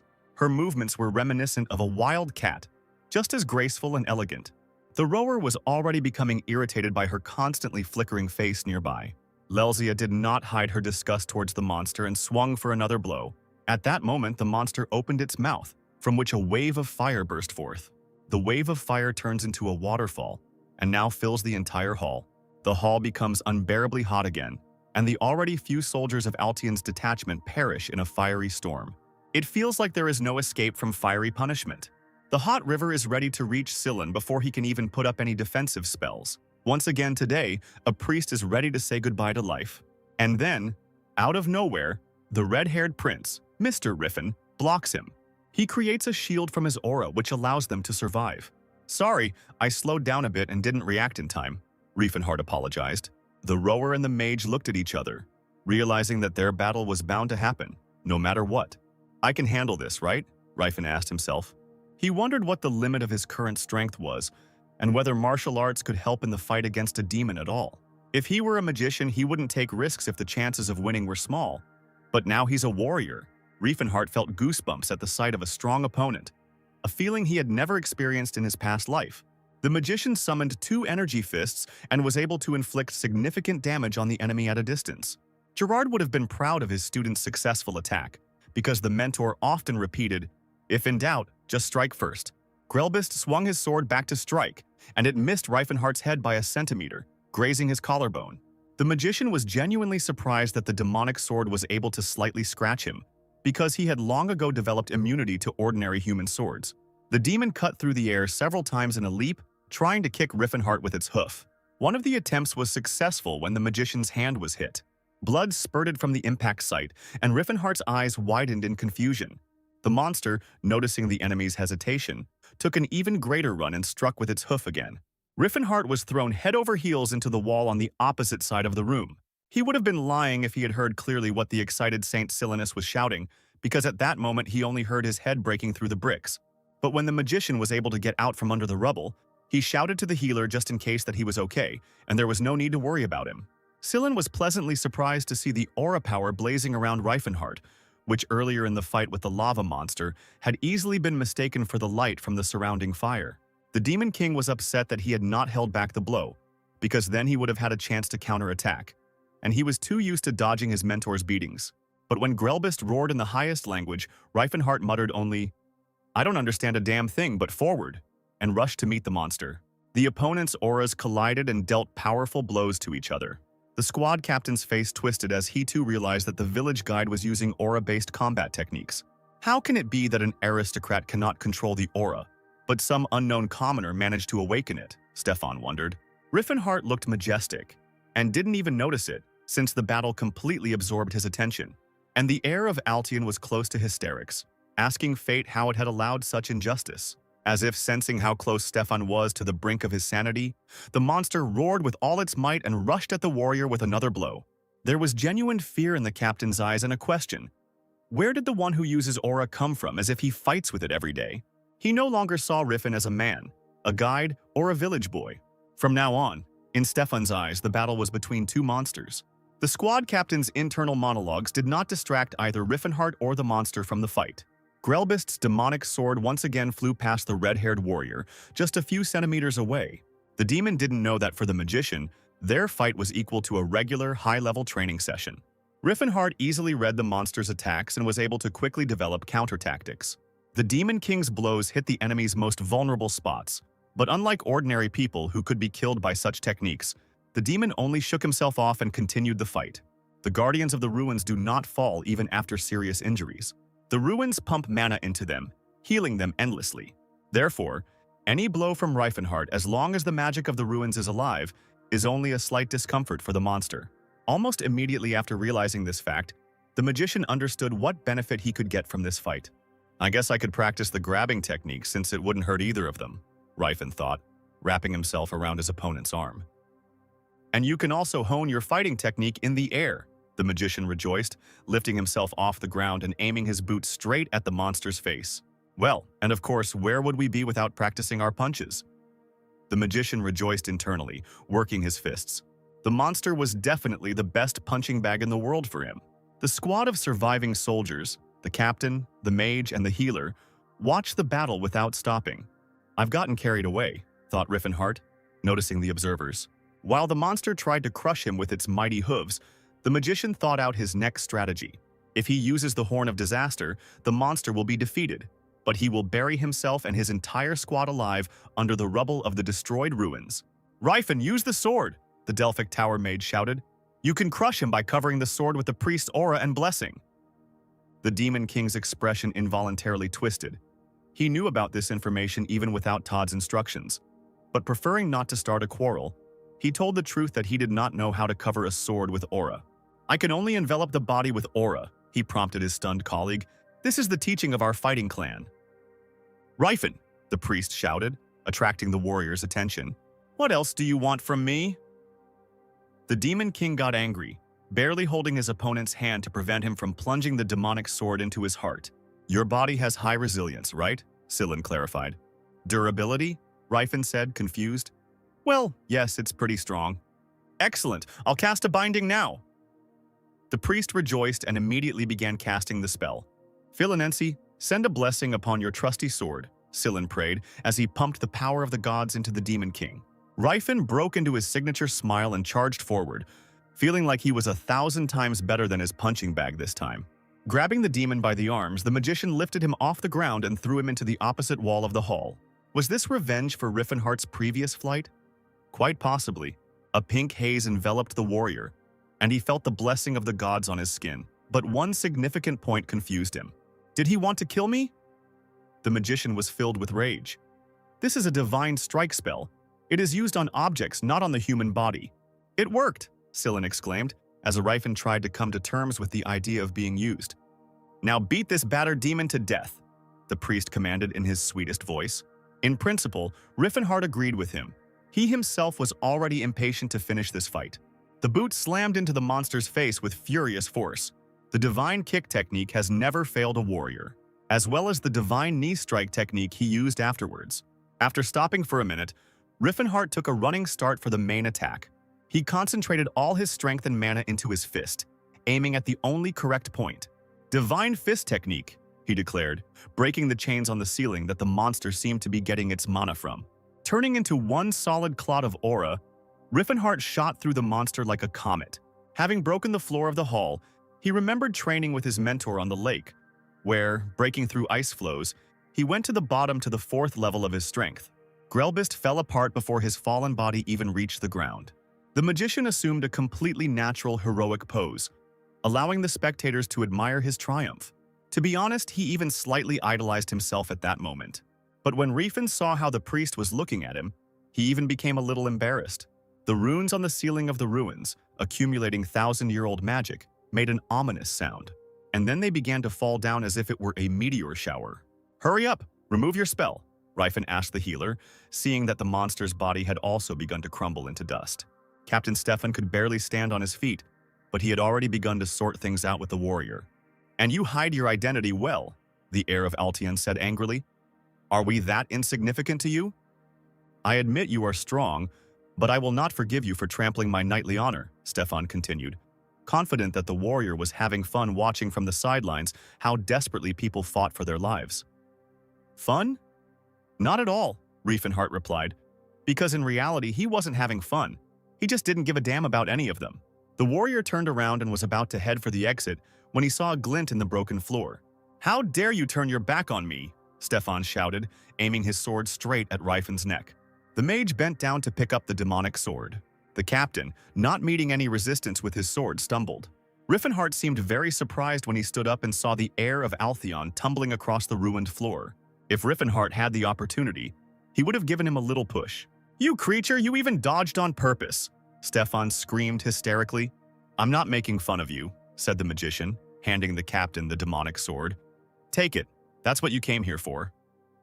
And while Sir Edward was discussing the lack of any greed in Riffen, who was so truly strong as to so carelessly hand over a precious speech, Stefan burned the sword with his gaze and muttered, "Damn it, what kind of greed are we talking about?" The sorcerer laughed mentally at the knight's speech. "This is second-rate compared to the weapons I usually use, and I used to get swords like these in packs and give them to everyone around me." The heir of Altian could not stop staring at the desired sword. "Let's go back," Riffen Har suggested. "There's nothing else to see here, is there?" he continued, and the entire squad supported him. And now, finally, our heroes returned to the village of Kadal, where their journey began. The priest, sparing no effort, helped all the local residents who came to him with a request. Riffen Har was surprised at how generous Sillin was with his power until he started handing out gold to everyone. Although, if we consider what a generous image will be attached to the Sacred Order of Philinense after this, then this is a very profitable investment, the magician thought. The Knights of Altian no longer needed to stay in the village, so they set off with the mage. Sir Edward was not at all surprised by Stefan's request to find out more about Riffen. After all, it is not every day that you meet such talented and capable warriors. "It can't be that I'm weaker than him," the captain of Altian was indignant to himself. At this time, in the mountains, looking at the departing knightly detachment, Riffen Har sighed serenely. "Great, now I can meet Ceres," he rejoiced. "Why do you continue to follow me?" the sorcerer asked his red-haired pursuer. "You know that there are such priests who travel around the world, showing him the mercy of the goddess and take care of the believers," Sillin babbled happily. "I was actually thinking about returning to the Holy Order, but I felt like trying myself out as a pilgrim," he continued, while Riffen Har recalled how often those same pilgrims died on their journeys. "And to be in the company of the strongest of men," Sillin whispered passionately, finishing his speech. "Gerard and Todd have a similar look," Riffen was afraid. "I hope they just look at other people's bodies a little differently. Perhaps the Demon King was cursed by someone and is sending him strange people as punishment." Riffen Har had counted on the fact that Sillin was a reasonable guy and would walk off into the sunset if he was asked nicely. "Do as you wish. It's your choice to follow me or not," the magician said. But inwardly, he hoped that the walking first aid kit would join in, since Ceres could get hurt. In the first couple of minutes of the hike, Sillin had already exhausted the sorcerer with questions about his physical condition, and even told him about a new device that alchemists had invented to strengthen muscles called protein. While the two travelers were setting up camp for the night, disgruntled cries could be heard in the beautiful palace. "How did you even conduct the briefing?" Someone behind the closed door was indignant. "Forgive me, young master, I did what I could," the courtier justified himself. "Elves must be loyal to their owners, giving themselves to them with both soul and body," squealed the heir to the Karen Trading Union, Beret. "I knew she was too cheap for a slave. There are such ignorant elves," Beret continued. "I was born with these eyes. I was born like this," the slave muttered, while Beret was discussing how her gaze was annoying. "I don't care how much it costs. Buy me a normal slave. This one is at a discount. Defective. Return her." The nobleman gave the order, finding solace in the arms of the more experienced elves. Elf number 148 was being returned to Elfenheim, a traditional slave market with a long history located in the Principality of Chatan, for the third time. The Principality of Chatan is an entire nation of traders located in the very north of the continent. Riffen Har and Sillin arrived in Zeppelin. Zeppelin is the capital of this principality, the heart of trade routes. The magician told the healer that the merchants in this city felt like they were in chocolate, because this country was basically founded by people of their profession, who bought land from the Kingdom of Grain. Then Sillin began to complain about the mage's fast-walking pace. Slowing down, the travelers noticed a scene of violence in the alley. "You slandered the Rollfine Trade Association, you pathetic beggar," shouted a richly dressed fat man with green hair. "I'll teach you a lesson, beggar," continued Tarek, who turned out to be the owner of the Rollfane Association and was now beating the kneeling man with a whip. "Since I hit you, 30 gold should be enough, right?" Tarek squealed, throwing something at the poor man. Gold coins hit the beggar's head, leaving new bruises. Sillin, having made sure that the offenders were moving away, approached the poor man and examined his head, on which blood was visible. "What a terrible person! We need to report him to the police." The healer was indignant, calling for justice in the townspeople who were already rushing about their business. "Are you kidding?" the old man replied happily. "That much money will help me open my own business." "What? You're going to act like nothing happened just because you got paid?" The priest was indignant. "I told you, everyone here is obsessed with money," Riffen Har muttered, watching the man happily jumping up and down as he ran. The magician said that in this city the punishments for breaking the law are acceptable, and if you have money, you won't go to prison. And what business could you possibly have in a city like this? The healer said, disappointed. I want to buy an elf, the magician answered excitedly, knowing that a wave of condemnation would follow. So you're one of those? Seelan asked nervously, covering himself with his hands. Realizing that he couldn't justify himself without revealing his past life, the magician muttered, "Oh, think whatever you want, I don't care," the priest said with disgust. Ugh, man. Riffen Har had to remind him that, unfortunately, Seelan was also a male. Somewhere in the expensive halls, Tarek sat on a beautiful chair and reasoned that if traders beg for money from his trade association, it means they are bad traders who are looking for someone to blame for their failures. The elven courtiers eagerly agreed with their master. Barrett clearly did not expect Tarek to visit, and was genuinely surprised when he entered the hall. Tarek was interested in why Beret and his new slave had not developed a relationship, and where she had gone. Upon learning that Karen's heir had failed to tame the elf and had returned her, Tarek laughed and questioned whether Beret would ever be able to bring Karen into the top 10 trading alliances. Baret's doubts that Tarek would be able to tame the elf spurred the fat man to visit Elfenheim soon and buy the impudent girl. The owner of the Rolfane Trading Association couldn't wait to see Beret's stunned face when he managed to calm the rebellious one down. At this time, returning to the hotel room, Riffen Har found Seelan in an interesting position. If he's working out so hard, why aren't his muscles showing up at all? The sorcerer asked himself as the healer, dressed in a t-shirt and sweatpants, did push-ups as hard as he could. Do I look like I've been training? Seelan asked, as Riffen looked over his skinny body. Don't push yourself too hard. I can't lose you because of muscle pain, the magician encouraged his comrade. Yes, everything will be fine. I will be able to move, the healer replied, enveloping himself in a pink haze of the spell. One and done, concluded Seelan, who showed no sign of sweat or fatigue. Riffen Har immediately understood why the priest was not gaining muscle mass. Healing magic is like turning back time, the mage thought to himself. Muscles grow from micro-damage and subsequent regeneration over and over again. But when he heals himself, he only returns them to their original state. The Demon King wanted to yell at his partner, "Idiot! You're wasting your time!" When Seelan noticed the displeasure on his comrade's face and asked if something was wrong, Riffen Har only promised to show him a more effective training method. They also discussed whether the priest's long hair would interfere with his training, but as it turned out, if he cut it, it would quickly grow back, which in some countries is considered to be associated with indecent thoughts. But we won't go into details. Now that Riffen Har had enough money, he was going to the slave market. Seelan naturally tagged along with him. The auction in Elfenheim sells a wide variety of slaves, but the most popular, of course, are elves, because they are beautiful. The prices for them are much higher than for orcs or gnomes, for example. An elf assassin will cost 800 gold. An ordinary elf slave costs 300 gold, but an elf child costs only 100. Elven boys were sold for 30 gold, orc swordsmen for 10, and orc workers for 5. The cheapest were orc children, who cost 4 gold, and a male elf who was given away for next to nothing due to the frequency of suicide. Another reason for the popularity of elves is their long lifespan and long adolescence, which is why jokes arose that stupid merchants would rather die of old age than pay off elven children. I heard that Elfenheim is a slave market specializing in the sale of elves with a history of 300 years. Seelan sang admiringly, despite Riffen's displeased look. I've never been to an elven slave market. A slave contract in any case, do you think they like it?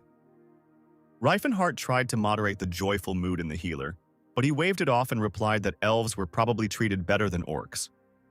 Orcs live in the wilderness, Seelan continued. Isn't life under the care of more civilized people better than hunger and death? Yes, that's exactly what the average person thinks, the sorcerer concluded mentally. It is not easy to change people's mentality, and force can only instill fear, he reasoned, recalling his achievements. I need to found a new kind of empire, different from the one I built in the past. Sorry to keep you waiting, sir, the merchant said, interrupting the Demon King's train of thought about a new, fully fledged nation of intelligent races. Here they are, the world-famous slaves of Elfenheim, the same green-haired man declared majestically. The disappointment on the magician's face was dictated by the fact that he did not find a familiar face in any of the elves. The merchant didn't pay any attention to this. He was very amused by the red-haired lady's reaction to his elves. After all, not every gentleman brings a young lady with him to such a place. Are there any elves with dark skin? The magician asked. While the elven pimp admired his master's refined taste, Sillin tried to shame Riffen, as if it wasn't he who had talked about the harm of slavery 5 minutes ago.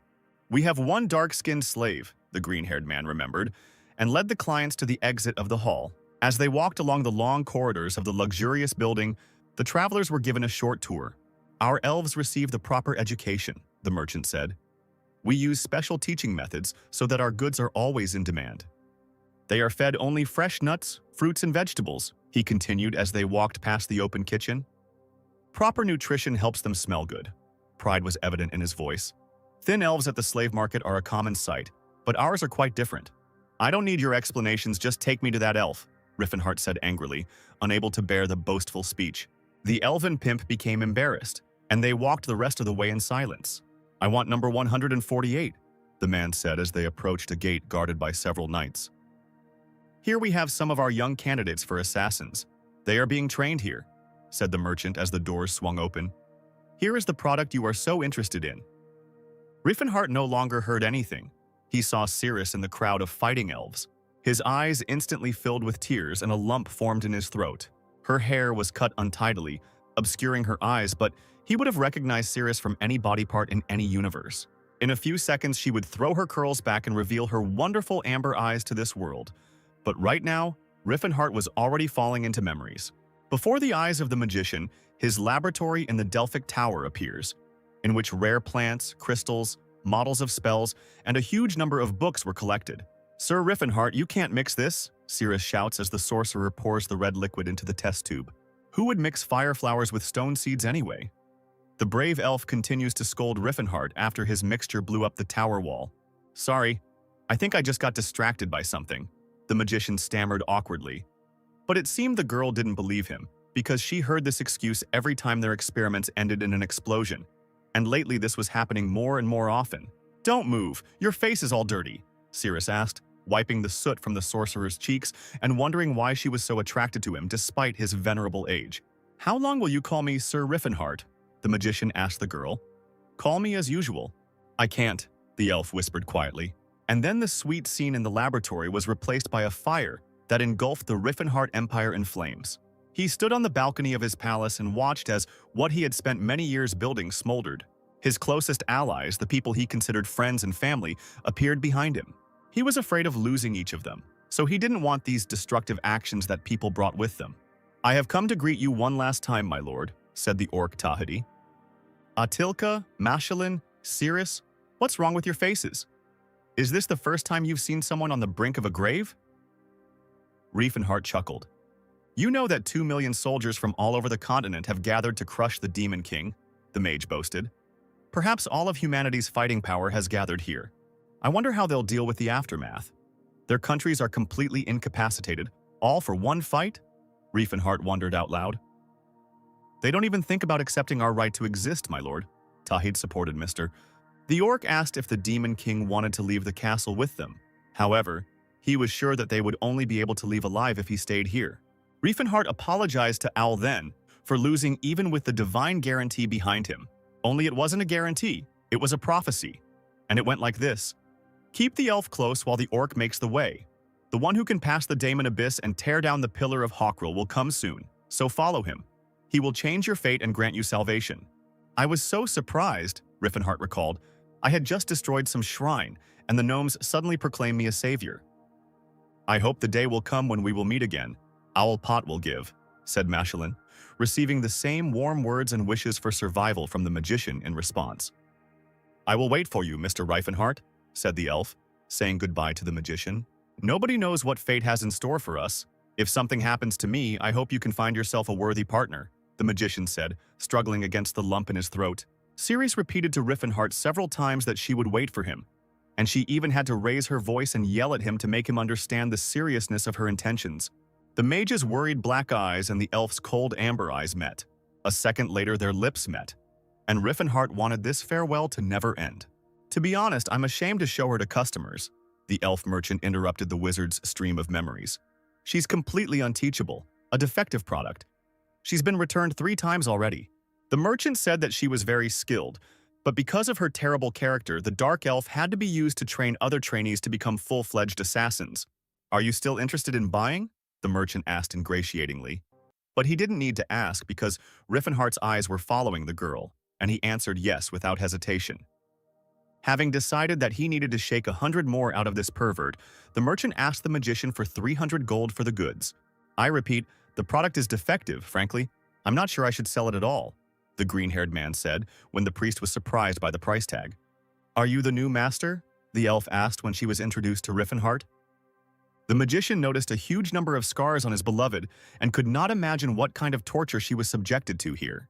The merchant offered to call a priest to heal the elf's wounds, but Riffen asked Sillin to do it himself. Throwing his warm jacket over the girl's shoulders, the magician remembered that the elf still didn't have a name. What if your name is Cirrus? Riffenhart suggested. The elf did not argue, and when asked if she liked the name, she replied that she remembered what her name was now. Your full name is Cirrus Valencia, the magician instructed the girl, carefully wrapping her in clothes. And despite her objections that a slave is not given a last name, he asked her to remember it. Then the magician told her his real name and introduced Sillin. I understand, the girl replied, still wondering why the owner had given her a personal surname when he could have given her his own. After some time, new guests arrived in Elfenheim. Number 148 has already been purchased, the merchant mumbled. Tarek was indignant when he heard that the 148th had left an hour ago with a new owner. Did Beret really understand what I had planned and bought the elf back? The owner of the Rolofane Trading Association doubted. The buyer was a young man I'd never seen before, the elven pimp admitted. He paid in cash, so I didn't ask any questions. Tarek again doubted the honesty of the slave trader. After all, not everyone could carry enough cash to buy an elf, even if her price was not the highest. A young guy with a strong build, you'll understand as soon as you see him. The pimp gave a self-portrait of the buyer to Tarek.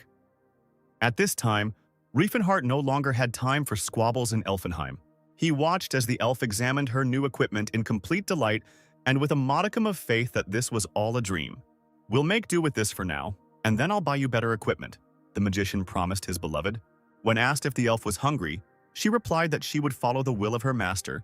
Riffenhart was surprised and said that she could not call him master. Cirrus immediately decided that it was because he was bringing her back. What? Of course not, that's not what I meant, the magician justified himself, while the elf was confused as to why he was treating her like an ordinary girl. I mean, you can think of me as a comrade you're traveling with. Riffenhart smiled the most charming smile this stupid body had to offer. Don't call me sir, call me by my name, okay? This pervert seems to like role-playing games where he is an adventurer, Cirrus thought. And his favorite type of game is saving a beauty, like a hero, she concluded, and said out loud that she would call him Riffenhart. All people are the same, the voices whispered in Cirrus's head, even as she stuffed herself to the brim in the tavern. In front of her stood a huge variety of dishes, and Riffenhart was talking next to her about how the Redanti's Mercy was the most popular restaurant in Zeppelin. They took advantage of the name of the goddess Redanti, known as the patroness of a bountiful harvest, who gives food, so we considered ourselves part of the flock. The magician continued to entertain his comrades with stories. Riffen and Sillin argued a bit about how the clans profit from the names of the goddesses, remembering that the cult of Philinense is also not without sin, and makes money from beauty services. Well, of course, she is the goddess of love and beauty. After all, this does not contradict the canons of our religion, the priest justified himself, ignoring the fact that one service costs a whole mountain of gold. Riffenhart paused from their little argument to watch Cirrus eat a giant lobster. He couldn't figure out if she liked the local cuisine and company. After all, the magician brought her here to honor the memory of their first anniversary. But then he appeared before Cirrus as a savior, and now she sees him only as a buyer. The first meeting can cause completely opposite impressions, and the magician wondered if he should have come later. However, sooner or later Cirrus will understand the meaning of his words and actions, and he is quite happy with that. These are the best products in our store, you won't find anything like this anywhere else, said the weapons seller, laying out all the sharp things he had on the counter in front of the travelers. Riffenhart was surprised when the elf chose a rapier. Don't you usually use a saber? He asked Cirrus. Wow, it's not for nothing that they say that martial artists can tell who wields what weapon just by looking at their hands. Sillin admired, while the sorcerer's beloved was angry at his insight. I never thought that I would ever have the mithril-based weapon that I dreamed of so much. The priest continued to admire as they continued on their way, having stocked up on everything they needed. Why would a priest need a weapon at all? Riefenhart wondered. And before he could receive an answer, his gaze was drawn to a strange gathering in the alley. A squad of 6 fighters seemed to be waiting for our heroes. "Can I have a word with you?" their leader asked, turning to the sorcerer. From the look in Riffen Har's eyes, it was clear that he would have preferred anything but a few words. "What's the matter?" the magician asked haughtily. "A certain famous aristocrat wishes to obtain this elf," the man said, pointing his finger at Cirrus. The elf's face immediately changed from irritatedly neutral to irritatedly angry. "So what?" Riffen Har demanded furiously. "He is willing to offer a reasonable price for the slave," the squad leader promised and handed the magician an envelope. "If you wish, we can replace her with another one of higher quality. Please take a look." Riffen Har refused to accept the envelope from the man's hands, saying that he was not interested in such deals. "It seems you didn't understand. I told you that my master was offering a reasonable price," the postman continued to insist, not accepting refusals. "It's you who don't understand. I repeat, I'm not interested," the magician said through clenched teeth. "You seem to be attracted to this elf," the opponent stated factually. "I see you are stubborn. In which case you left me no choice," said the man, gathering his squad and walking away. That evening, there were some very restless conversations in the luxurious chambers. "What? Why did you come back empty-handed, Romand?" Tarek scolded his servant. "You could have smeared it and sprinkled coins on top." "He won't sell it no matter the price. He has very naive ideas about this world," Romand tried to justify himself. "Besides, there were a lot of eyes there. I decided it was better to adhere to the norms of decency." Servant of Tarek about his plan. "We'll wait for the right chance to kidnap this elf and then tell the guy that she's dead and offer double the price. The girl was sold for next to nothing anyway." Tarek approved of Romand's plan and suggested taking Sir Lantis with him so that he wouldn't hang around doing nothing. Riffen Har was not aware of the evil plans of the owner of the Rollifen trading associations, so he rested peacefully in the hotel. He poured out all the gold he had from the bottomless bag in front of him. The 2,000 gold pieces he had stolen from the ruins seemed at once a huge sum, and yet quite small when one considered his plans to found a new empire. The sorcerer seriously thought about investing so as not to carry these heavy things around with him just like that. If we recall the lessons of history, then in the near future the kingdom of Crovens will be struck by famine. A country of farmers, where, thanks to the fertile soil and generous harvests granted by the goddess of the earth, Redanti, there have never been any reserves made in case of famine. Investing in grain is a wise choice because next spring, famine will raise a wave of deaths and terrible images of parents eating their own children. 3 major trading groups came to mind: Rollifen, Karen, and Tauban. But Riffen Har knew for sure that he was not going to invest in Rollifen, since the founder of this trading group had bullied Sirius in the past. If he had to choose between the remaining 2, he would choose Taobang, as they specialize in grain sales and are Rollifen's main competitor. The head of the Taoban Trading Association, Seavold, sat in his office and lamented that because of the unscrupulousness of the head of Rollifen, he could be left without partners, profitable deals, and even without work. The secretary said that Seavold had a visitor who wanted to make an investment, but since the locals could not offer a good amount, the head of the association asked the secretary to send the man away. "But he offers a large sum, sir," said the secretary excitedly. "I want to invest 1,500 gold pieces in grain," Riffen Har said with a smile when he was finally allowed into the office. Bags of gold on the table of the head of the association proved the seriousness of the intentions of the newly minted investor. "Please fill my warehouses in the kingdom of Crovens for the barley harvest next spring," the mage asked. "But selling grain in Crovens is like selling soap to an orc," Seavold doubted. "No one will buy it." Riffen Har insisted on his own, despite assurances from the head of the trading association that he would not allow money to be invested in a clearly failed business. "If you don't want to do it, I'll just go invest in another trade union," the magician muttered, taking the bags of gold from the table and ending the useless argument. "To be honest, our business is going through hard times right now," Seavold revealed his cards. "But with your investment, we can easily survive them and even succeed. I just want to offer you a more profitable investment. It's my money, so I'll decide where to invest it. Just draw up a contract," Riffen Har asked, remembering that in his past life, Seavold had been a very unyielding person. "Promise me just one thing, not to use my contribution for personal purposes," the magician threatened the merchant, taking a promise from him. Afterwards, Riffen asked if there was a branch of the Taoban Trade Association in the Kingdom of Grain, and Seavold assured him that there was, since they were just building a trade route to the northern regions. But the magician didn't care about the northern regions.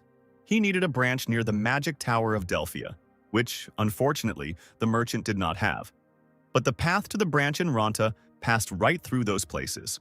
The mage took this opportunity to find out how young Riffen Har was doing in Delphia, asking the merchant to pass on any information about the sorcerer that could be obtained. Meanwhile, in the courtyard of the hotel, Cirrus continued training in handling the new weapon, under the supervision of Scylla. Each swing of the blade cut through the air near the young elf's hair, making her 1,000 times more beautiful. Scylla, who initially wanted to learn a couple of techniques from the elf, stood to the side and watched her training with admiration. For Cirrus, training was a substitute for meditation, allowing her to briefly delve into the past. High elves were originally meant to be guardians of the forest, said an incredibly beautiful adult elf, stroking Cirrus's hair.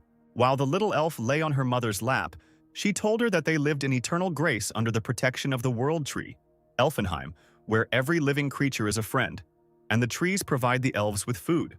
And although people oppress us, putting us in a miserable position, one day Elida will show us all the way to paradise. Cirrus heard her mother's voice. We are the heirs of the great fairy, my beloved daughter. Never forget about pride. My mother's words overlapped with the memories of the burning house and the destroyed elven settlement. After the death of her parents, Cirrus ended up with an elf who prepared her for life in a better place. For this, she had to learn to be loyal and polite, as befits a good, nice elf. The girl was regularly beaten and subjected to domestic torture. For example, they might not feed her for a few days to make her more obedient. Her kind mocked her, and her pure-blood heritage only gave them more reason to mock her. In those days, only the sword saved her, because all the adults she remembered wielded a sword, and they fought bravely and died with honor. That's why Cirrus loved this weapon so much. Swinging the sword, she recalled the image of her parents who were fiercely fighting for their lives. Time passed and memories faded, but Cirrus kept one phrase forever in her heart. My beloved daughter, never forget about pride. Loud bangs brought Cirrus back from her memories to the real world. That was so cool. How do you move like that? Scylla asked in admiration. You just have to try your best, the elf answered sincerely. Oh my god, it's like I'm listening to instructions from Riffen. Are all warriors like this? Scylla asked rhetorically as he mimicked powerful blows in the air. It's like that, huh? But the priest did not have time to receive an answer, because their training was interrupted by the phrase, There you are. You will come with us, elf, Roman barked, implying that his orders were not to be discussed. We will take you to the real master, he continued, not daring to hold back his smile. Even a fool could decipher the elf's warlike gaze.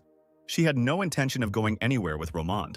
A whole squad of men, dressed in such a way that it was impossible to tell whether they were mercenaries or government employees, lined up, blocking the only exit from the hotel courtyard. Who the hell are you? Saint Scylla shouted. While the priest reminded Romand that the elf was not for sale, the former only smiled and repeated that no one would come to the aid of the travelers. At some point, Scylla's loud screams got to Romand, and he rushed at the healer with a sword. The ringing of metal deafened the priest when the soldier's sword met the elf's nimble blade. Having repelled Romand's attack, she went on the attack against his unit. The elf, unlike Riffen, did not try to spare people and calmly inflicted fatal wounds. This provoked her opponents because everyone was sure that it would not be so difficult to deal with the girl. Ceres successfully dodged the squad's attacks and delivered her own pinpoint strikes. Her blade turned red and her eyes blazed with fury. The elf killed men before they could touch her. A drop of sweat appeared near Romand's eye, apparently from fear. The squad leader could no longer resist the thought that the 148th was unusually strong. Dear Philinense, crush these ignoramuses with your iron rod, Silanus prayed. Ceres grabbed the priest by the shoulder and moved him from his place before he could complete the spell. A sword thrown by someone flew to the place where Scylla had stood before. If a pilgrim dies, no one will even blink an eye, right? The squad leader encouraged his soldiers, and it immediately became clear that the sword had flown to Scylla from him. What is this freak talking about? The priest was indignant, but Ceres convinced him that everything was fine. After the elf was sure that the healer was not going to do anything rash, she spun her blade and moved towards the men. Getting into a fighting stance, she cast a defiant glance at Romand. These guys are no problem at all, Ceres said mockingly. She would have said these words as many times as she wanted, if only the commander's expression would always remain the same surprised, angry one. Time to get to work, Tallcat, Roman called to someone. Ceres stood surrounded by the dead bodies of men who thought it would be an easy task to deal with her. But when an orc the size of her new master entered the inn courtyard, even the elf's knees began to tremble slightly. Scylla, although he had seen everything, was still just as nervous as Ceres. Talcata is working, the orc growled loudly. Catch the elf. The orc's vocal apparatus does not allow them to fully reproduce human speech, but from the big guy's phrase, "Sorry, that's fate," Cirrus caught the true essence. "Forgive me, but that's fate. Nothing can be done. Better to accept it." The elf thought that the orc was much stronger than the human squad, and that she would have to try very hard to deal with him. Commander Romand ordered Talcat to seize the 148th and not damage the goods. Cirrus' blade met the orc's mighty sword. The sword bounced strangely off the elf's weapon, as if it had bent. The next moment, Cirrus felt the sword hit her hard in the back. Apparently, he deliberately curved the blade to perform this maneuver. The elf was ready to swear that after such a thing the sword should have been broken, but she examined the enemy's weapon and made sure that it was intact. Now she was sure that the fight with the orc would not be easy. "You shouldn't have left the saber in the room," the elf noted briefly. Ceres did a deft somersault to get above her opponent's head and strike him in a vulnerable spot. But the orc was not a fool, and immediately put up a block with his sword. "What are you messing around with there?" Romand yelled. "Can't you even handle an elven girl?" Talcata thought with disappointment that it seemed he would not be given food again today. The orc's heavy boots blasted the beautifully laid tiles of the inn's palace as he charged towards Cirrus again. Swinging his sword, Talcata hoped to scare the elf. After all, he had no plans to cripple her. However, his opponent did not even allow herself to think about stopping. Confusion and horror filled the orc's face. He struck with his sword from above, as if he was going to cut the girl in half, but she stopped his sword with her small blade. But what scared Talcata most was not the elf's ability to fight, but her gaze. She looked as if she was not afraid to die, and most importantly, Cirrus did not dodge, only repelled the attacks. Talcata put away his sword, leaving room for the bold elf to maneuver. The opponent smiled as if he had done exactly what she expected from him. A second later, Cirrus plunged her blade into the orc's armor. Blood stained the tiles of the hotel's courtyard. The elf's eyes burned with either rage or the excitement of battle. "I almost killed her. What would have happened if I hadn't changed the trajectory?" The orc was indignant, looking straight into the eyes of his battle partner. "I believed you would make it," Cirrus smiled. "Can you block thrown blades?" Scylla shouted, tearing the elf away from her mental suppression of her opponent. "I believe in you," said the priest and began to cast a spell. Roman cursed and prepared to throw another blade. "I told you to stand still," he growled and released the weapon towards the red-haired healer. Ceres materialized right in the path of the flying blade. She playfully repelled Roman's attack, breaking his blade in two. Meanwhile, the entire courtyard seemed to be shrouded in a pink haze, and painted skeletons on rattles hung in the air, the very saints to whom Scylla always called. "Please crush these bastards with all your strength, Saint Philinense," the priest prayed. The elf had never seen her companion's strength in action, so she was seriously surprised, and Roman seemed to have shit his pants when he saw the saints. With their arms crossed over their chests and their mouths open, the skeletons of the Philinense family looked more like demonic creatures than anything religious. Roman's subordinates were in a stupor. They had no instructions on how to fight the Holy Spirit. And then a huge explosion blew the hotel courtyard into pieces, throwing up the once neatly laid tiles. "Although divine power is meant to fight demons and the living dead," the saint spoke quickly as explosions continued to sound behind him, "it will help us buy time. Let's run quickly." "Understood," Cirrus replied, and grabbed the priest by the back of his robe. She threw the soldier's sword that she found on the ground, and he entered the wall almost halfway with the blade. The elf used the sword as a step, jumping onto it. She bounced upward, and here Cirrus, with a healer in one hand and a blade in the other, was flying gracefully toward the second-floor window. As they broke the glass and flew into the hotel, the elf covered Scylla's head with her hands, not caring that she might hurt her own. "Talcata, get after them quickly!" Romand yelled as the pink haze left the yard and the aftermath of the explosion subsided a little. Someone from the side laughed slightly and asked if Romand and his team had screwed up again and missed one little elf. A slave who fights on equal terms with an experienced orc warrior? The bearded man continued to grin, while the squad leader tried to justify himself by saying that they already practically had her in their hands. "Well then it's my turn. Where did it go?" the bearded man decided. Romand pointed him in the direction and tried not to even look in his direction while he accepted the task. An expensively dressed, fair-haired, bearded man leapt into the air in one leap. His painted cloak flashed in the same window where Cirrus and Scylla landed. Romand was not delighted with the bearded man's manner of constantly bragging about his strength and skills, but even he noted that to rise so high in one jump is difficult and commendable. However, the bearded dude had an aura, so it was easy as pie for him. "Well, hide, my dear," "Hide!" the bearded man sang playfully when he realized that he had lost his prey. After all, Sirius and Scylla were already far from the hotel. Sometime before the bearded man was brought to their case, the travelers ran to their room to collect the rest of their equipment. Scylla suggested this idea because even if there was an ambush waiting there, they could handle one or two opponents. Sirius was genuinely surprised by the healer's reasoning. Before that, she had considered him a naive child. Naturally, there was a soldier from Roman's detachment standing near Riffen Har's room. He raised his head and saw the elf jumping towards him at great speed. Sirius kicked her opponent right in the bridge of the nose, knocking him out for the rest of the evening. "Do you think we have time to change?" Scylla lamented as the elf tried to put on all the equipment she had bought. "Grab what you can and run." "Oh, Philinense, erase our traces, protect us from danger, and give us a second wind." The saint whispered a simple spell, and the room began to shine with cleanliness, as if no one had lived in it before. Meanwhile, in the present, Lanthus was walking down the corridors of the hotel, a swordsman who had reached a certain level of fencing and had even mastered the aura. The one who owns the aura is able to slightly sense the movements of all living beings within 30 meters, and even walls will not become an obstacle for him. That child is able to erase traces of presence like a high-ranking priest? Lanthus was surprised, remembering the red-haired healer, and kicking down the door of the room. The swordsman was convinced that the travelers had fled when he saw a completely clean and, most importantly, empty room behind the broken door. "Don't tell me they got away again, Sir Lanthus," Romand asked, following the swordsman into the room. "Let the dogs go, they couldn't have gone far," Lanthus smiled.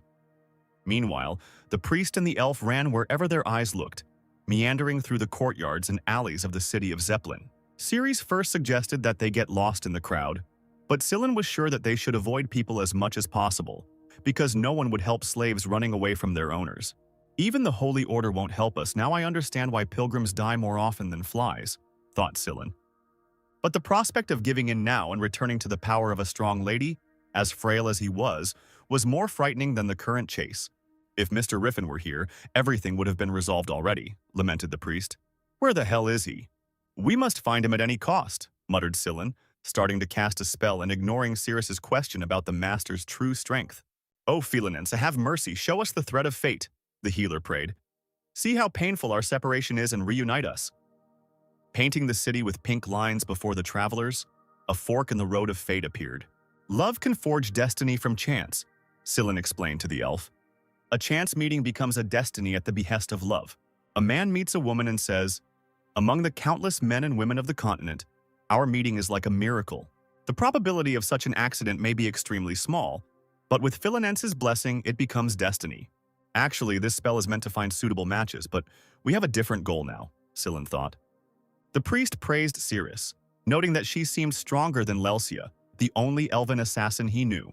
Ceres responded to the healer with a reciprocal compliment on his abilities, noting that he had an incredibly high rank for his young age, which incredibly flattered Scylla and made him think that communicating with the elf was like talking to a friend, not a slave. "Are we here?" Ceres asked, emerging from the alley into a wide square surrounded by several towers. "Yes, this is where the thread breaks," Scylla replied, noticing that one of the towers had collapsed. Suddenly, the sound of footsteps made the travelers turn around. Lanthus reluctantly emerged from the arch, dragging his feet along the ground.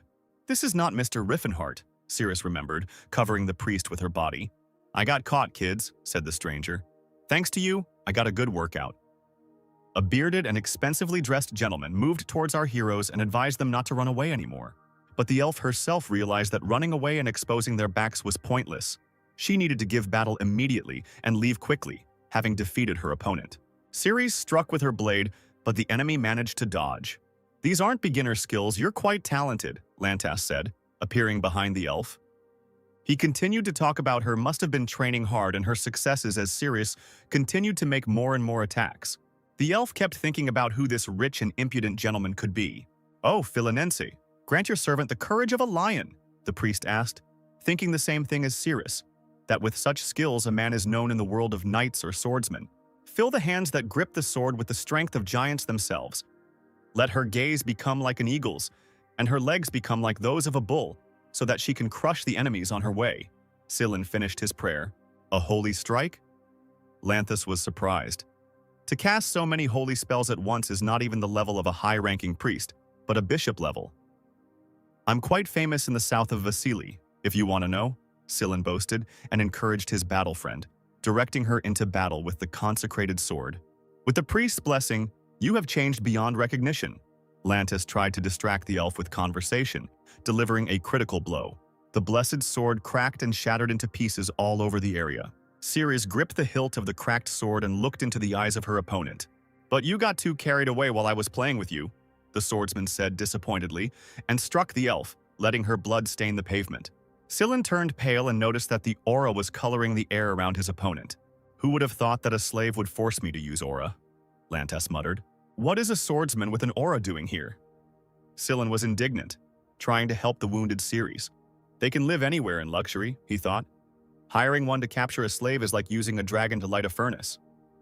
Arriving at the scene of the battle, Roman addressed the swordsman by name, and then Scylla realized who was in front of him and called out to him, causing Lantis to be surprised. Of course, Scylla knew who Lantis was, just a famous knight in the Taken Kingdom, the heir of a noble family who displayed astonishing military prowess after awakening his aura after the age of 30. The entire Taken Kingdom rejoiced at the arrival of a new aura lord. However, Lantis had a secret of his own that he could not share with anyone. He had a terrible fetish that began with elven slaves and extended even to royalty, and was then inevitably revealed in high society. Sir Lantis became the greatest disgrace in the history of the Taken Kingdom. "You're a monster! You disappeared into the Chatan Principality, huh?" Scylla asked, remembering how he was scared as a child that if he stayed out late, Lantis would catch him. While the priest was indignant at how the owner of the aura could engage in such dirty deeds that truly justified his reputation, Lantis only laughed that he was working for his salary. "In Takon, I killed hundreds of slaves, and then I fled here," said the Dark Knight. "Besides, I like to play tag." Roman had no complaints whatsoever against Lantis. After all, his dishonor was nothing compared to the benefit that hiring the Lord of the Aura provided. Over the past 10 years, the Rolafane Trading Association has become the second largest in the Chatan Principality, and this is thanks to Lantis. "Let's suppress your divine power for a moment," the knight said, pointing his fingers, shrouded in aura, towards the priest. "You see, I have a good understanding of what a high-ranking priest can do if he is allowed to talk freely," Lantis continued, as invisible aura bullets slammed into Scylla's body. Roman asked the knight to be careful not to hurt the elf even more, but Lantis just waved him off and replied that he could always hire a priest and heal the damaged goods. "By the way, this young priest also looks cute," the Dark Knight said, and asked Roman to take Scylla with him. "Wait, I'm actually a guy," the red-haired healer protested. "Boy?" Lantis was surprised, his eyes lighting up strangely. "Well, this will be an unusual experience." "I'll take good care of you," Roman promised the priest, holding out his hand. Slicing through the offered hand with his mithril blade, Scylla stood up and shouted something like, "Don't you dare! Don't touch me!" Lantis's eyes nearly popped out of his head. "Your tendons must be torn. How did you get up without treatment?" the swordsman asked. Seeing that Scylla was trying to cover the lying elf with his body, the knight continued to put moral pressure on the priest. "You are probably the most beautiful, fragile, and trembling zombie in the world. It looks like I'll have to cut off your little legs," Lantis smiled, and saw the furious horror on the red-haired guy's face. At that moment, the walls of the square seemed to explode and raise a storm of dust around. Lantis looked sideways at the explosion with displeasure, sensing that they had come for his soul. Scylla's spirits were lifted when he saw such a familiar face. "Found you, bastards," Riffen Har said through clenched teeth. "How dare you covet Ceres?" he yelled, gathering his aura into a fist. The red-haired warrior took a step out of the hole in the wall that he had made himself and took off his warm coat. Lantis knew from one look at the guy that something was wrong with him. "This is not just a young guy who was lucky with his physique," the knight reasoned. "I can feel a very strong aura coming from him." Roman revealed that this was the slave's current owner, surprising Lantis, who thought that the elf was owned by some brat. All of Lantis's senses were going crazy from the mere presence of the red-haired guy, and that fool Roman was calling him a brat. The fact that the knight can't count the guy's level while being the owner of the aura only means that the brat also has it, despite his youth. "Thank you for protecting Ceres," the mage thanked Scylla and asked him to hold his coat. "I haven't met such strong people for a long time," the Dark Knight said, turning to the elf's owner, thinking that perhaps the guy was over 30 and just looked younger. Riffen Har exhaled and grinned evilly. "Don't you dare make chivalrous speeches being a dirty, perverted old man," the magician snapped angrily. "Attack!" An aura glowed in a red haze around the dark night, matching his wild eyes. The orange aura of the magician, like a ray of sunshine, enveloped him from head to toe. From the side, it seemed as if he was in the center of a fire. The Demon King rushed towards his opponent, thrusting forward a fist full of energy. The knight, however, chose not to change his habits and imbued his faithful sword with aura. Both opponents moved as if in slow motion to each other, but observers saw only flashes of energy. As the two opponents clashed, an orange-red explosion erupted around them. The people in the square could not even distinguish the figures of the knight and the warrior in the bright flames. Lantis looked up at the heated Riffen Har. The red-haired warrior swung and prepared to strike, his eyes burning with rage. There was mockery in the knight's eyes. He did not take this fight seriously. The young warrior and the dark knight continued to strike each other. When their faces were too close in the heat of battle, Riffen Har could have sworn that Lantis laughed. Romand, like his soldiers, decided that the best solution would be to retreat, because if they were caught between two madmen with aura, there would be no one to pick up their bodies piece by piece. Sillin used the time between Riffen Har and Lantis's fight to heal Cirrus. "Does Mr. Riffen Har really have an aura?" the elf said in confusion. When the priest confirmed Cirrus's suspicions, something akin to admiration lit up her eyes. Lantis didn't understand where the child had managed to gain such a level of mastery over the aura. "He fights as if he didn't receive it yesterday," the knight concluded, attacking the red-haired warrior with a sword imbued with aura. If there was one thing Riffen Har knew how to dodge, it was that these attacks weren't scary to him. The magician gathered his will and energy into a fist and launched a Kwai bullet technique at the enemy. Did he really open his aura as a teenager but somehow manage to retain his baby face into his 40s? Lantis thought as he took another punch to the gut. Such a possibility is complete nonsense. The knight was indignant. Riffen Har crushed everything he saw on the way to his opponent. Why is he so strong? How dare the pervert who laid his hands on Cirrus use such strength and skills? The mage seethed internally. Whoever claims that martial arts build good character needs to be punched in the face, Riffen said, upset. Having climbed onto the ruins of the tower, the knight watched the warrior from afar. The fact that the boy can knock my sword away with one swing of his hand is incredible skill, thought Lantis. Realizing that the only option in this situation was a competent mentor. "Are you a disciple of the martial arts king, Gerard?" the knight asked the warrior. Riffen Har chuckled. He wasn't about to give away his training secrets to this pervert. "And why do you care so much about this slave when you are so strong?" the bearded swordsman continued. "Now repeat what you just said," Riffen squeezed out through his teeth. "Those you call slaves have feelings and will," he began to shout. Lantis stared at the angry boy in bewilderment. "Have you even tried talking to them?" the red-haired warrior asked, gathering aura in his fists. "Have you ever wondered why they became like this?" The blast wave that Riffen Har had created with his blow blew away the rubble of the tower, and the knight flew down.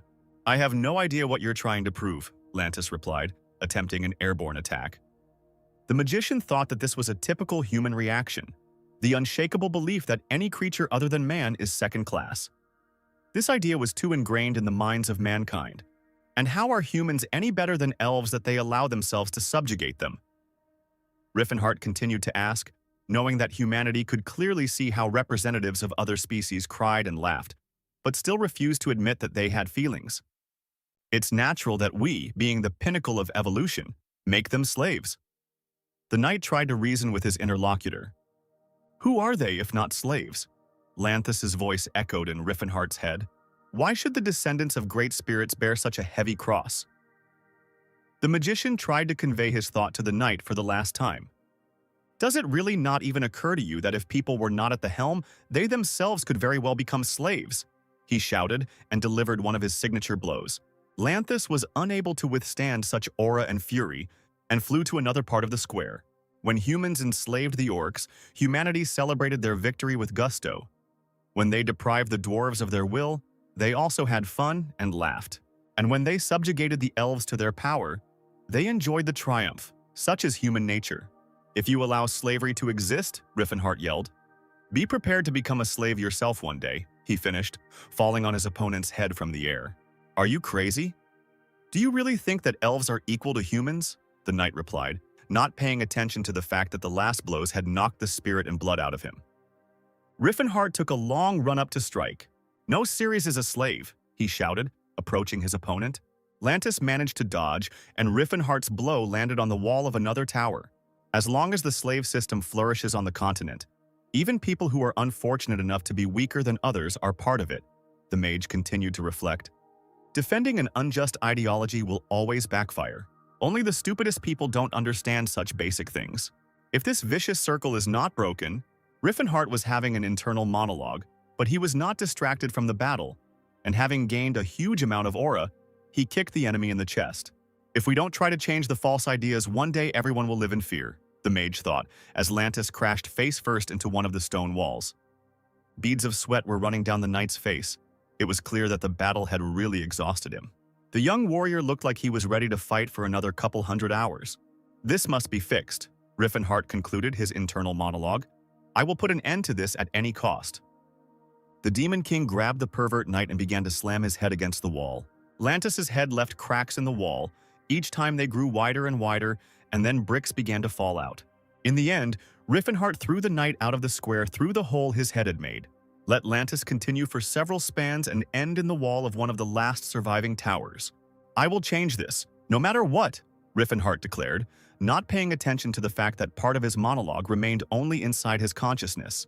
So that no one would call Cirrus a slave again, the magician continued. So that no one would even think about enslavement again. For her sake, I will change this damn world, Riffen Har concluded, not seeing the impression he made on the elf at that moment. I thought he was just another crazy bastard, Cirrus mused. But how obsessed with role-playing games do you have to be to spout such nonsense about elves not being slaves? Is he really a hopeless pervert? The elf was even slightly upset. And yet, to be honest, the magician's words awakened something in Cirrus. She remembered her mother talking about how they were descendants of great spirits. Perhaps the young master knows history well and is really trying to help? Hope flashed in the elf's eyes. Meanwhile, Lantis, under the rubble of the tower, begged for mercy. When Riffen Har demanded a reason why he should forgive the filthy pervert, Lantis assured him that he had repented and was ready to reflect on his sins and do only good for the rest of his days. Your expression tells me you're not lying, the magician began. But I really hate the holy order of the Sayer, which allows you to do whatever you want as long as you come to the temple with repentance. Riffen Har finished his thought, noting that if Lantis had truly repented, he would have gone to prison and not strolled around the temples. I am ready to surrender to the authorities, the shameless knight begged. You don't need to dirty your hands for a worthless person like me. My hands are already covered in blood up to the elbows, the red-haired warrior said in a sepulchral voice, remembering his past in the body of the Demon King. But so be it, I believe you, he showed understanding. If you truly repented, you must have thought that you deserved to die, that it would be better to die quickly to pay for your actions, right? The magician asked the knight. Scylla and Cirrus saw Riffen raise his mighty fist and lift it over the rubble of the wall that had trapped the knight. The red-haired warrior makes one precise blow, and it becomes clear to his companions that the knight will not emerge from under the rubble alive. You shouldn't use the word remorse so thoughtlessly. Riffen Har leaves posthumous advice to Lantis. A piece of shit like that wouldn't know it anyway. Night covers the remains of the former architecture of the square and buries the secrets of the recent battle. As expected from a walking first aid kit, Scylla cured Cirrus, which the mage was incredibly happy about. Are you okay, Riffen Har? The elf asked. The magician couldn't believe that she was talking to him, so he behaved very strangely. Scylla broke the awkward silence by pointing at the fleeing mercenaries. Riffen Har asked the boys to come over for a few kind words as politely as he could. Who gave you the order? Was the first question that interested the magician. When Riffen Har saw that the soldiers were in no mood to talk, he called for his favorite non-killing club. You are very lucky that I am merciful today, the Demon King smiled. The torture was over when the moon emerged from behind the clouds. I'm asking for the last time who is behind this. Riffen Har tried to get an answer from the exhausted mercenaries. This is Tarek, the head of the Rolofane Trading Union, lives on the southern outskirts of Zeppelin. You need to leave the city through the southern gate and turn left at the fork. All three soldiers spoke at once. Riffen Har was glad to hear the name of the man who had tormented Cirrus for 10 years in his past life. He wanted to kill that bastard more than anything when he saved her. But unfortunately, when he came for Tarek's soul, he was already lying dead in his bed. Remembering this, Riffen Har ignored Roman's warnings that he should not go and take revenge on Tarek. Tarek owns the second largest trading association in the Principality of Chatan. If you do something to him, you will turn all of Chatan against you. Roman blurted out information that the magician already knew. I know exactly what that bastard is like, Riffen Har said through gritted teeth. The magician did not kill the soldiers as he had promised. He simply left them in the cold, practically naked and exhausted from torture. But, on the other hand, they could always cuddle up to each other and not die from the cold. As our heroes approached the luxurious halls of Tarek's house, terrible events were taking place inside. "They're taking a long time to deliver the Dark Elf," Beret complained. "Yeah, what is Roman digging around there for?" Tarek supported his indignation. "Who are these?" Beret asked, noticing two trembling elves on the other side of the room, and was told that they were Lantis's toys. It was very noisy outside, but Tarek decided that this was another public rally and suggested not to spoil the evening. But in fact, outside the estate guards were trying to protect the owner from harm. Each blow of the magician hit the target, and after some time all the guards were lying at his feet. While Riffen Har tried to distract himself from the thought that he wanted to kill everyone involved in this whole story, including the guards, Sillin healed the guards and erased their painful memories. "Isn't that a spell that usually heals a broken heart, making one forget unhappy love?" the magician asked, and the priest replied that there were few funny moments in battles either. "If it weren't for these skills, how would you get rid of unnecessary witnesses?" the healer asked the red-haired warrior, receiving the answer that Riffen would simply rip their heads off. "Then my memory blur spells are just right." Sillin was glad that he had managed to avoid any senseless casualties. "By the way, I want to see you kick that bastard's ass," he continued, causing the warrior to laugh. "Talcata will not let strangers through." A mighty orc appeared on the traveler's path. "You have the blood of a warrior in you, and the one you so stubbornly protect is not worth it at all," Riffen Har said disappointedly. "I am a warrior, and I have obligations." The orc stood in a fighting stance. "If I am broken, can I call myself a warrior?" "You live in slavery," the mage snapped, watching the orc's shocked face. "That man isn't even your life mentor. Even if not, a warrior must see things through to the end," the orc retorted. "Even if he is forced to." "Riffen, do you know the Orcish language?" Sillin mumbled in surprise. "He really does," Cirrus noted, and promised her master to take care of this orc. Riffen Har was doubtful, but the elf took out her saber and said that she now had a suitable weapon. "You have become stronger, weak elf," said the orc. The magician asked the healer to cover the elf, and he himself went in search of Tarek. "Strong man, are you going to ignore me and go straight to Tarek?" the orc said to the retreating Riffen Har. "Your opponent is an elf. By turning all your attention to me, you are showing disrespect to your opponent." The magician put him in his place. While wandering around the estate, Riffen Har came across a door behind which strange sounds were heard. Moreover, this floor seemed to be shrouded in a purple haze that was not observed on the others. The magician quickly realized that the fragrant haze was some kind of drug. But when he looked at what was happening inside the room, he was speechless for a moment. Bloodstains decorated the room as well as the expensive curtains. Taking a break from their perverted activities, the two sweaty bodies turned towards Riffen Har. Tarek and Beret screamed curses at the guards who let the stranger into the room. But they didn't know that the soldiers wouldn't hear their complaints for now. Riffen Har searched for words to describe his contempt for the two sweaty carcasses standing over the dead elves.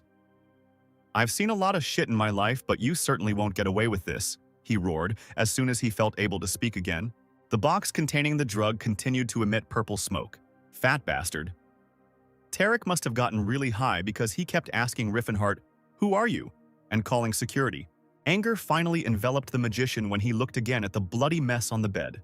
The elves had clearly been killed quite recently.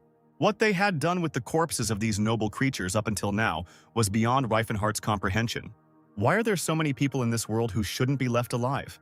The Demon King asked himself. What's going on? Why is there an intruder here, and no one has even raised the alarm outside? Where is Talcata? The fat pig squealed, trying to fight his clouded mind. What do you want? Money? He turned to Riffen Har. Or a place at the trading market, Tarek suspected, constantly thinking that Tauban could very well be plotting against him. But Cirrus put up with this wretchedness for 10 whole years, the magician muttered in frustration, while Tarek swore by the name of his trade union and promised the warrior to double the offered sum. We can draw up a contract right now. I promise I won't take revenge. The head of Rolifin squealed in confusion when the red-haired boy moved towards him and muttered something about Tarek not having changed. But this time, he would make it in time. The fat pig was not destined to understand that Riffen Har would have time to understand, because from the blow to the chest, it seemed that his heart flew out somewhere into the area of his back. And how dare you, you creeping freak, do such things to Cirrus? The magician asked.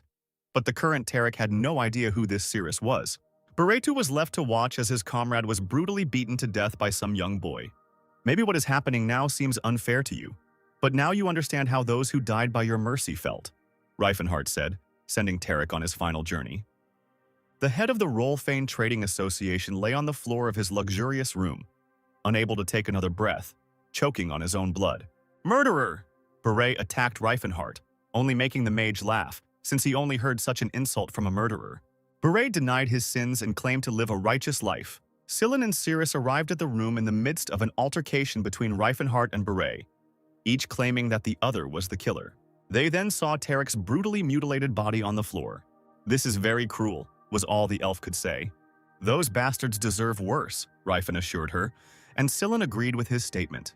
The priest had been traveling for a long time and had long since gotten used to such sights, which he shared with the elf so that she would not worry. Scylla and Cirrus began to praise each other in front of the mage because the elf took care of Talcata, and the healer helped, maintaining her vitality. From what his partners told him, Riffen Har concluded that Talcata was not dead and was very glad about it. You are the slave that I returned.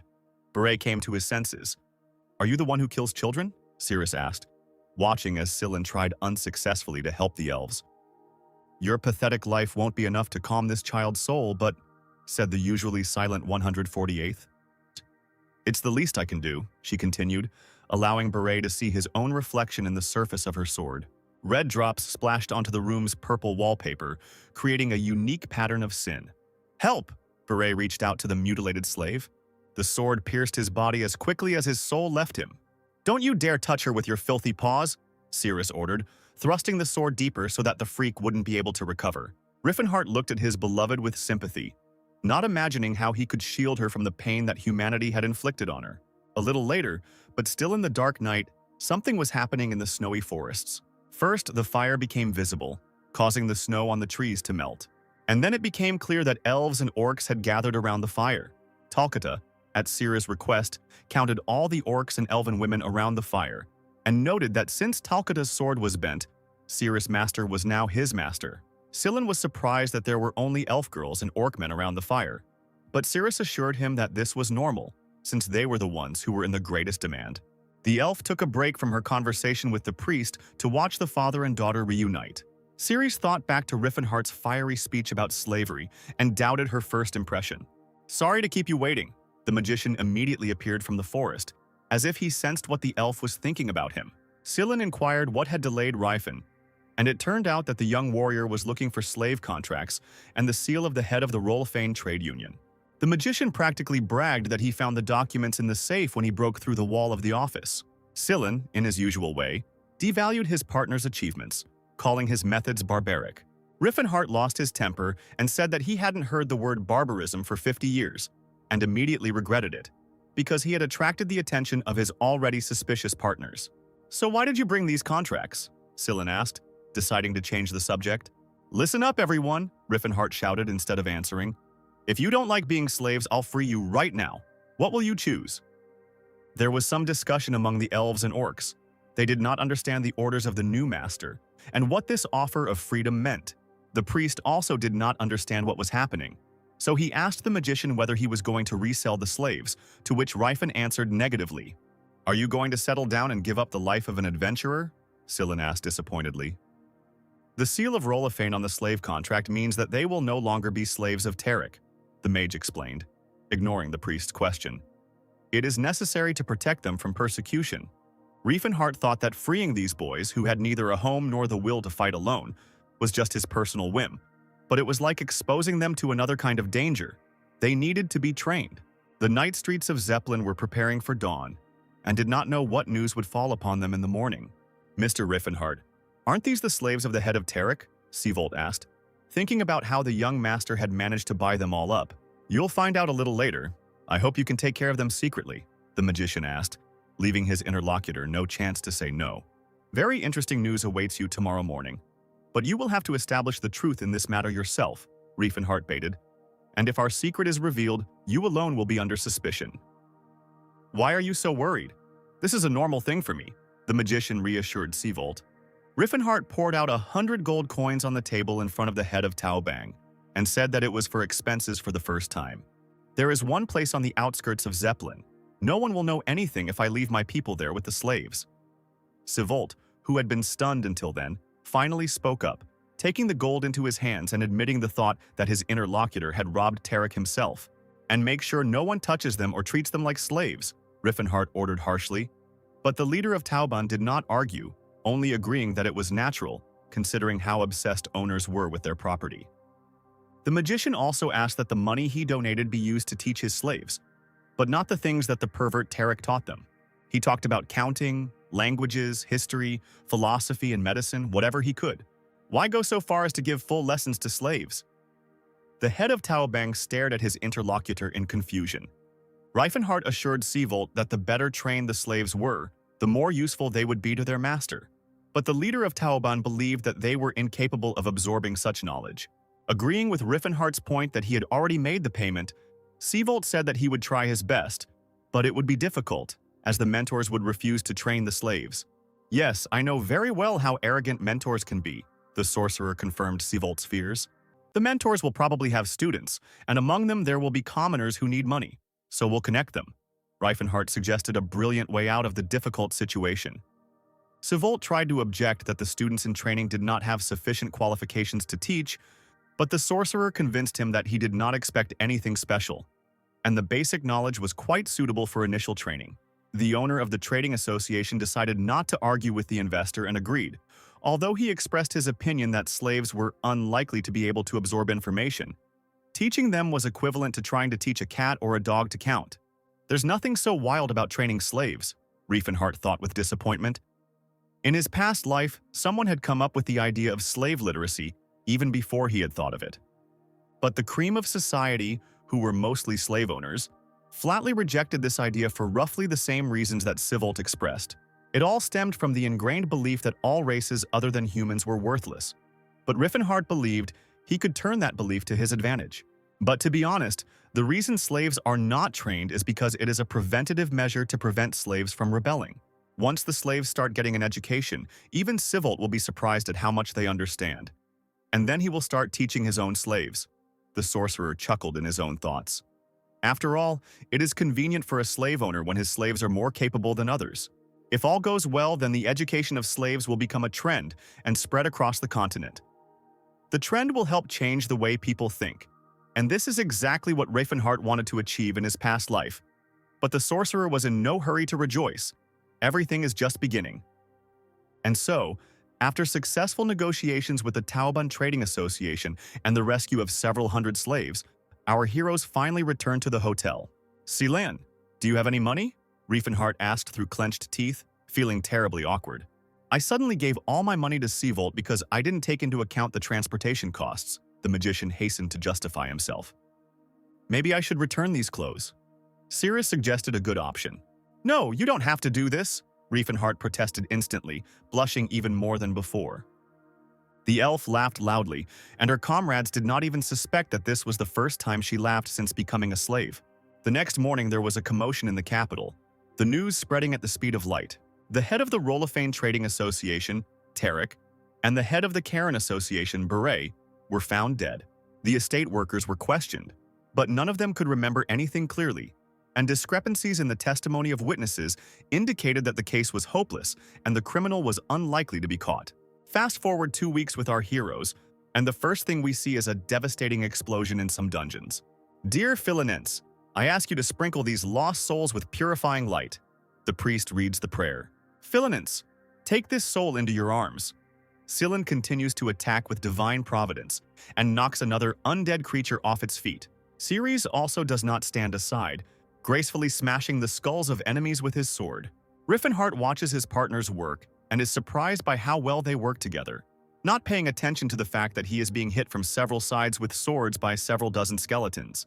The sorcerer reasoned that a priest always complemented his partner well in battle, and concluded that he had either been trained in tandem with someone since childhood, or Silan simply began participating in real battles early. Silan was a much more brilliant priest than Riefenhardt had expected, and if the healer continued to improve at the same pace, he might even become stronger than the powerful saint who had been the mage's enemy in his past life, Ellen. However, Riefenhardt did not understand why he had not heard anything about Silan in his past life. Had he died too young? What do you say these ruins are called? Illusion? It seems to me that the monsters here are even more powerful than in Palton, the priest muttered, interrupting the mage's thoughts. But Riffen Har convinced him that, in fact, the monsters here were weaker. The group of travelers arrived in the Kingdom of Grime, which is located near the Stellard Mountains, where the forgotten ancient ruins of Illusion are located, 2 weeks after leaving Chatan. Riffen Har was sure that Illusion contained something that would help him restore his magical powers. When the group of travelers approached the door, which was sealed with magic, Sillin was sure that their sortie had failed. When Riffen Har asked the priest to be quiet and let him concentrate on his spellcasting, Sillin's jaw nearly dropped. He's great at martial arts. He even knows how to use aura. Are you saying he has brains too? The healer shouted mentally. It's not fair, Sillin continued to rant. I'm trying my hardest, but I still haven't worked a single muscle. Does third circle magic require a lot of mana? The priest asked out loud when Riffen Har asked not to interfere with him collecting mana. The magic was very difficult to perform. Beads of sweat ran down the magician's face. Power of the seal. Open what is locked. Riffen Har ordered after a few phrases in the ancient language. Open the gates, he shouted more insistently, and his magic became noticeable to his companions. They heard the gates begin to slowly open. 13 minutes. Better not tell anyone that you are a magician. The priest shamed his partner's abilities. But in the past, I was a mage of the 10th circle. I must find the voice of Illusion. I don't want to be such a worthless mage anymore, thought Riffen Har. When the dust from the moving old gate cleared, the travelers were very surprised. Illusion's treasury was as empty as our heroes' stomachs after Riffen Har gave all the money to Seavolt. A strange stick, wrapped in a cord on both sides, was hiding alone in the corner of the room. It can't be. How is this possible? The sorcerer lamented on his way back through the beautiful snowy forest. Well, we can't always be first. You don't own these ruins, the priest reassured him. But the ruins of Illusion will be discovered only 17 years later. It was I who found them in the past.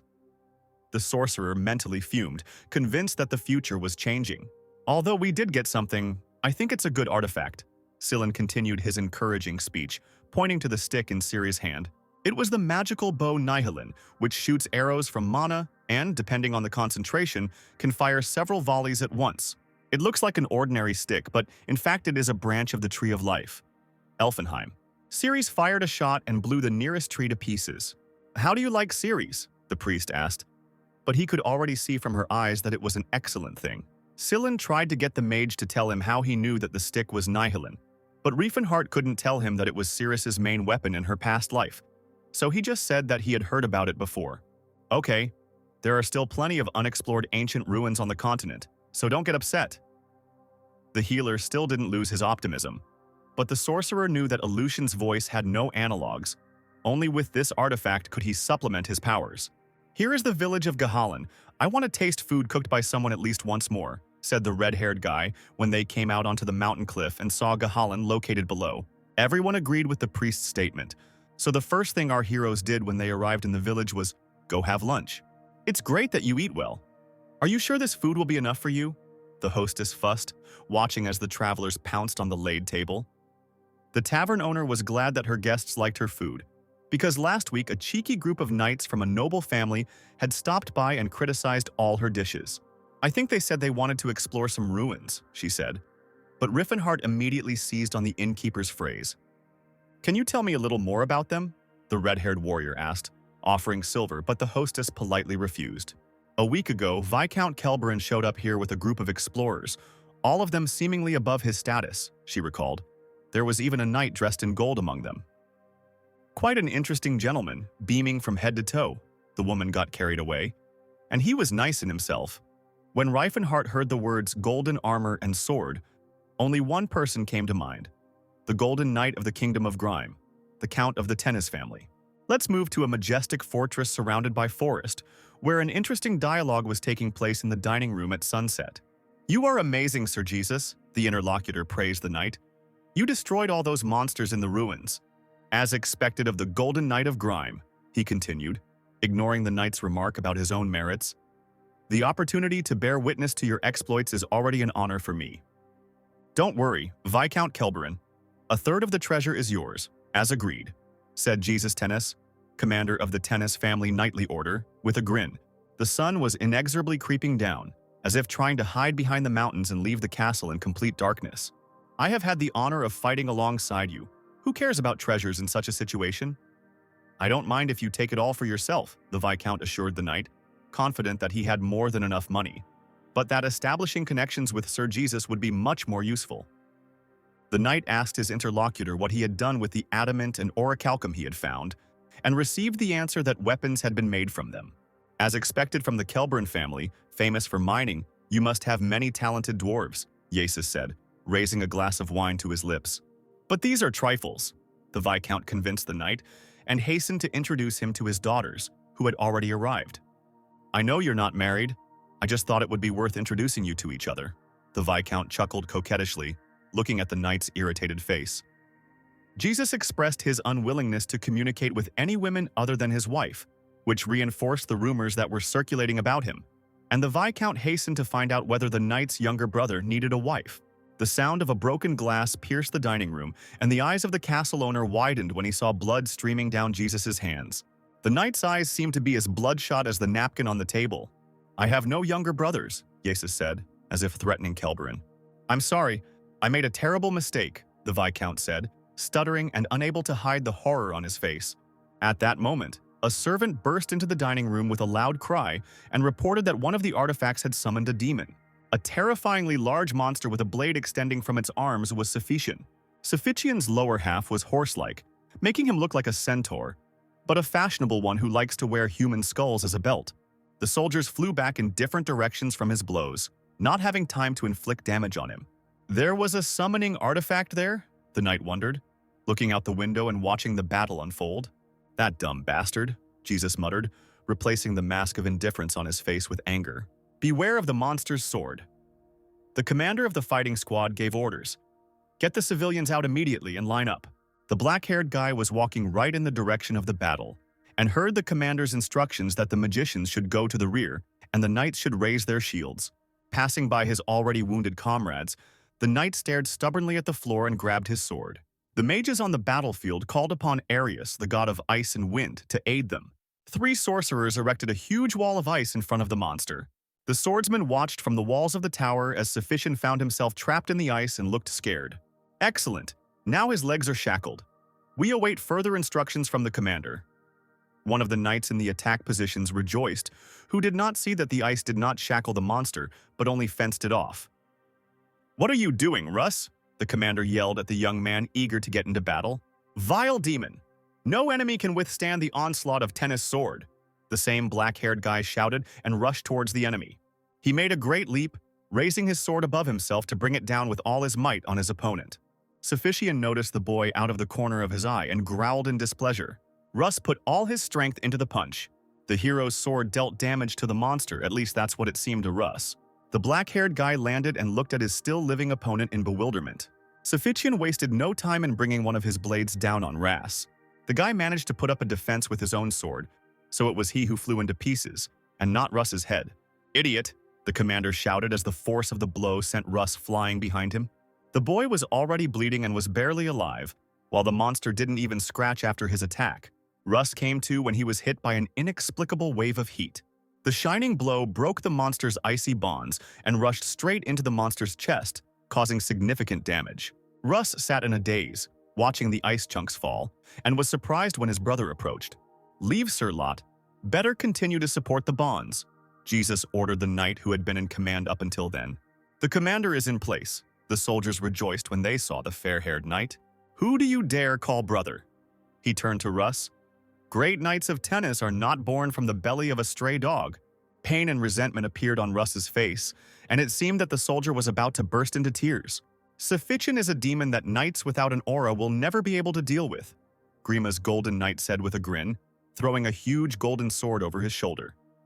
He then made a spectacular swing of his weapon, cutting through the air around him. Without stopping bragging to the knights, he continued to swing his sword in different directions, thereby also attracting the attention of the monster. Open your eyes, Eldrad, Yasis whispered, raising the sword to his face. The blades in his weapon immediately began to spin and transform. The sword seemed to radiate an aura, disassembling and assembling itself like a mosaic. Jesus' clothing began to transform, starting with his boots. The golden aura emitted by the sword surrounded the knight from all sides. Soon, everything from head to toe of Jesus was covered in real gold, which was left behind by a mosaic of aura. "Attack, nether demon," commanded the grim knight, clad in golden armor, with a golden sword and golden hair. Meanwhile, in the village of Yahello, Scylla was just telling Riffen Har that the golden knight was Jesus. The priest was surprised that the red-haired warrior did not know about such a famous knight as Jesus, but Riffen reminded him that he came down from the mountains. Scylla continued to praise Jesus, saying that he would give even the owners of the aura a head start, which slightly offended Riffen Har, and he asked the elf if she had heard of the famous warrior. As it turned out, yes. "By the way, the pajamas suit you. What do you think? Does it fit well?" The magician couldn't miss the opportunity to compliment, and instantly embarrassed Sirius. But even if he is strong, how can you compare a night mage with an aura owner? The former is simply using a magical artifact. Scylla reasoned, but Riffen Har, sprawled on the next bed, lectured the priest and Sirius about how the magical armor of Eldrad is the most powerful tool of their era, which is very difficult to master. True golden Eldril is a magical metal that is several times rarer than silver mithril. The Eldrad magical armor, as well as the Eldrin magical sword, are made of real gold. They are artifacts of the highest rank among all the relics of the Silver Age. They are passed down in the Tennis family from generation to generation. Swordsman mages who use Eldrad and Eldrin are called Golden Knights. When wearing Eldrad, you can activate unprecedented magical power with just a few words, which will give you the ability to fight on equal terms even with the owner of the aura. Of course, this is only on condition that you are able to apply all of this correctly. Let's interrupt the conversation in the tavern and return to the battle, where the Golden Knight bravely fights Suffician. With virtually no respite, Grimes' Golden Knight delivers blow after blow to his opponent's mighty stone body. "Awaken, Eldrin," Yesus commands the sword, swinging it for another attack. The monster rushes towards the knight in a rage, hoping to strike first. With the 8th circle spell, Destruction of Matter, Eldrin plows the area as if it were a garden bed. Meanwhile, Riffen, lying on the bed, continued to talk about how the Tennis family had done a lot of research to learn how to use Eldrad's power. Because even the strongest tool does not give an absolute advantage, Scylla noted that Riffen had a rather high opinion of the Mage Knights, although he is an owner of the aura, to which the mage replied that the Tennis family's armor techniques are much deeper than most fencing techniques. "Pierce the eye of the god of death, and let the roar of the leopard shake your body. See the whole world from the height of the dragon's flight," the Golden Knight shouted, attacking Suffician. "I've heard that they've lost most of their normal swordsmanship skills and are only guided by the artifact. But from their kind's perspective, that's for the best," Riffen Har continued. The sorcerer did not even suspect how much his words complemented the battle taking place in the castle, where the monster barely fought off the mighty artifact of the Golden Knight. After all, even if you dedicated your whole life to the art of fencing, it is not a fact that you will be able to master the aura, but a Golden Knight will definitely appear in every generation, the magician concluded. No one argued that if you always have a warrior in your family who is not inferior to the owners of the aura, this is a huge advantage. Meanwhile, Jesus almost killed his enemy with a wave of heat. All that's left is to finish him off with an icy snowfog spell. "A night mage using Eldrad is a difficult opponent," Riffen Har muttered under his breath. The Golden Knight of Grime had no idea who Riffen Har was, and dreamed only of defeating another monster that would bring him another piece of glory. His sword was charged with a spell and rushed towards the monster ahead of its owner. Suffician was defeated. Pieces of his flesh flew all over the square, and the soldiers continuously rejoiced, rejoicing at the victory of their commander. Only Russ looked confused and upset at the same time. The Golden Knight of Grime struck a heroic pose, throwing his sword over his shoulder and enjoying the crowd's cheers. But if Russ could have seen his brother's eyes from afar through the slits of his golden helmet, he would have seen the fury in his gaze. "Can I defeat him?" Riffen Har asked himself a difficult question. "Don't tell me you're going to fight Count Tennis." The priest was surprised, and learned that the warrior needed to take an artifact from Jesus that belonged to Riffen. "In the Principality of Chatan, I helped you because I believed that we were doing the right thing. But Count Tennis himself explored the ruins, and the artifacts are rightfully his. It would be wrong to interfere." Scylla shamed Riffen Har, hinting that he had no intention of engaging in theft. "Scylla, since you are my faithful comrade, the time has come to tell you something," the magician decided, realizing that it would be impossible to convince the priest without telling him about his past life. "I did mention that I was a student of the indestructible rocking chair, didn't I?" Riffen Har began. not bothering about Cirrus, as she was already snoring soundly on the bed behind the priest. "Yes, you said that you inherited the will of the previous martial arts king, Gerard," Sillin confirmed, and the mage continued by reminding him that he had to pass a series of tests to complete his training. "Do you mean to say that your mentor himself placed the artifact in the ruins and gave you the task of finding it?" The priest whispered in surprise, trying not to wake the elf, but disturbing the fire in the lamp. "Yes, this lesson is a tribute to ancient traditions, and our clan is somewhat uncouth," the magician confirmed another lie about his past. "So your mentor Gerard already explored the ruins of Eleusion once, but did not touch a single artifact inside?" Sillin doubted. "That's because the other artifacts are rewards for other students," the magician went on to the end in his lie. "Think about it. How would I have learned about Nihilin if I had never heard of it before, and if the ruins had not been explored, then how would I know the secret paths?" Forgive Sillin for lying, although there is some truth in my words. Riffen Har shamed himself when the priest agreed that there were no other options but to steal the artifact. "It's no wonder that I found your offer strange. No matter how valuable the artifacts of the Silver Age were, I would never have thought that you would covet someone else's property." Sillin sincerely flattered the nobility of the magician, embarrassing Riffen Har even more. The travelers concluded that the artifact would have to be obtained at any cost. "He just messed up all my plans. It seems like stealing is the only way out," Riffen Har justified himself. Meanwhile, Sir Lot praised the fair-haired knight for his excellent work and received orders from the commander to clear the battlefield. "A swordsman who only knows how to cut from top to bottom is no longer part of tennis," the blonde said with disgust, turning to Russ. "Go where you belong."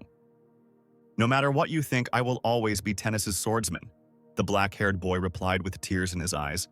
But the noise of the battle with the monster was left behind. The next day arrived in the kingdom of Greem. However, the morning air cut the sword, periodically hitting the cobblestones. Russ swung his sword like a madman, never giving up on his attempts to become better. "Hey, what did you do again yesterday?" the guard asked the young man. "I just wanted to fight the demon," Russ replied, not stopping his training or responding to their comments about waiting for the captain. "I am also a warrior from the tennis clan," the black-haired guy reminded the dispersed soldiers. "We can solve some problems with a duel. I have enough for everyone," he said furiously. The guards went on about their business, saying at the end, "Dirty cur." They didn't mess with Russ because they knew he was strong, despite the fact that he had only mastered one fencing technique, and that was the downward strike and the breathing technique that was required for it. The sword describes a perfect arc in the air, so fast that the blow is barely noticeable. Russ is a true master of the sword who spares no effort in order to achieve the perfect strike, but his execution of techniques other than the downward strike is embarrassing to even compare. Those who say that the tennis family is slowly losing its traditional fencing skills are right. Like all hereditary aristocratic knights, Tennis had his own arsenal of sword techniques, but Russ never studied them. Because he was illegitimate, the vassals opposed teaching him the necessary skills, so his father was only able to pass on one technique to him. This is only a part of the great sword path that our family possesses, but it can lead you straight to the aura, Rass's father said. You just need to be able to awaken this forgotten power. These words were imprinted in the head of the little heir of the Tennis family the most. His father had high hopes and Russ didn't want to let him down. The true mastery of the Tennis sword, capable of releasing hidden power, but all that remains of it is a downward strike anyway. It is only an art forgotten by all.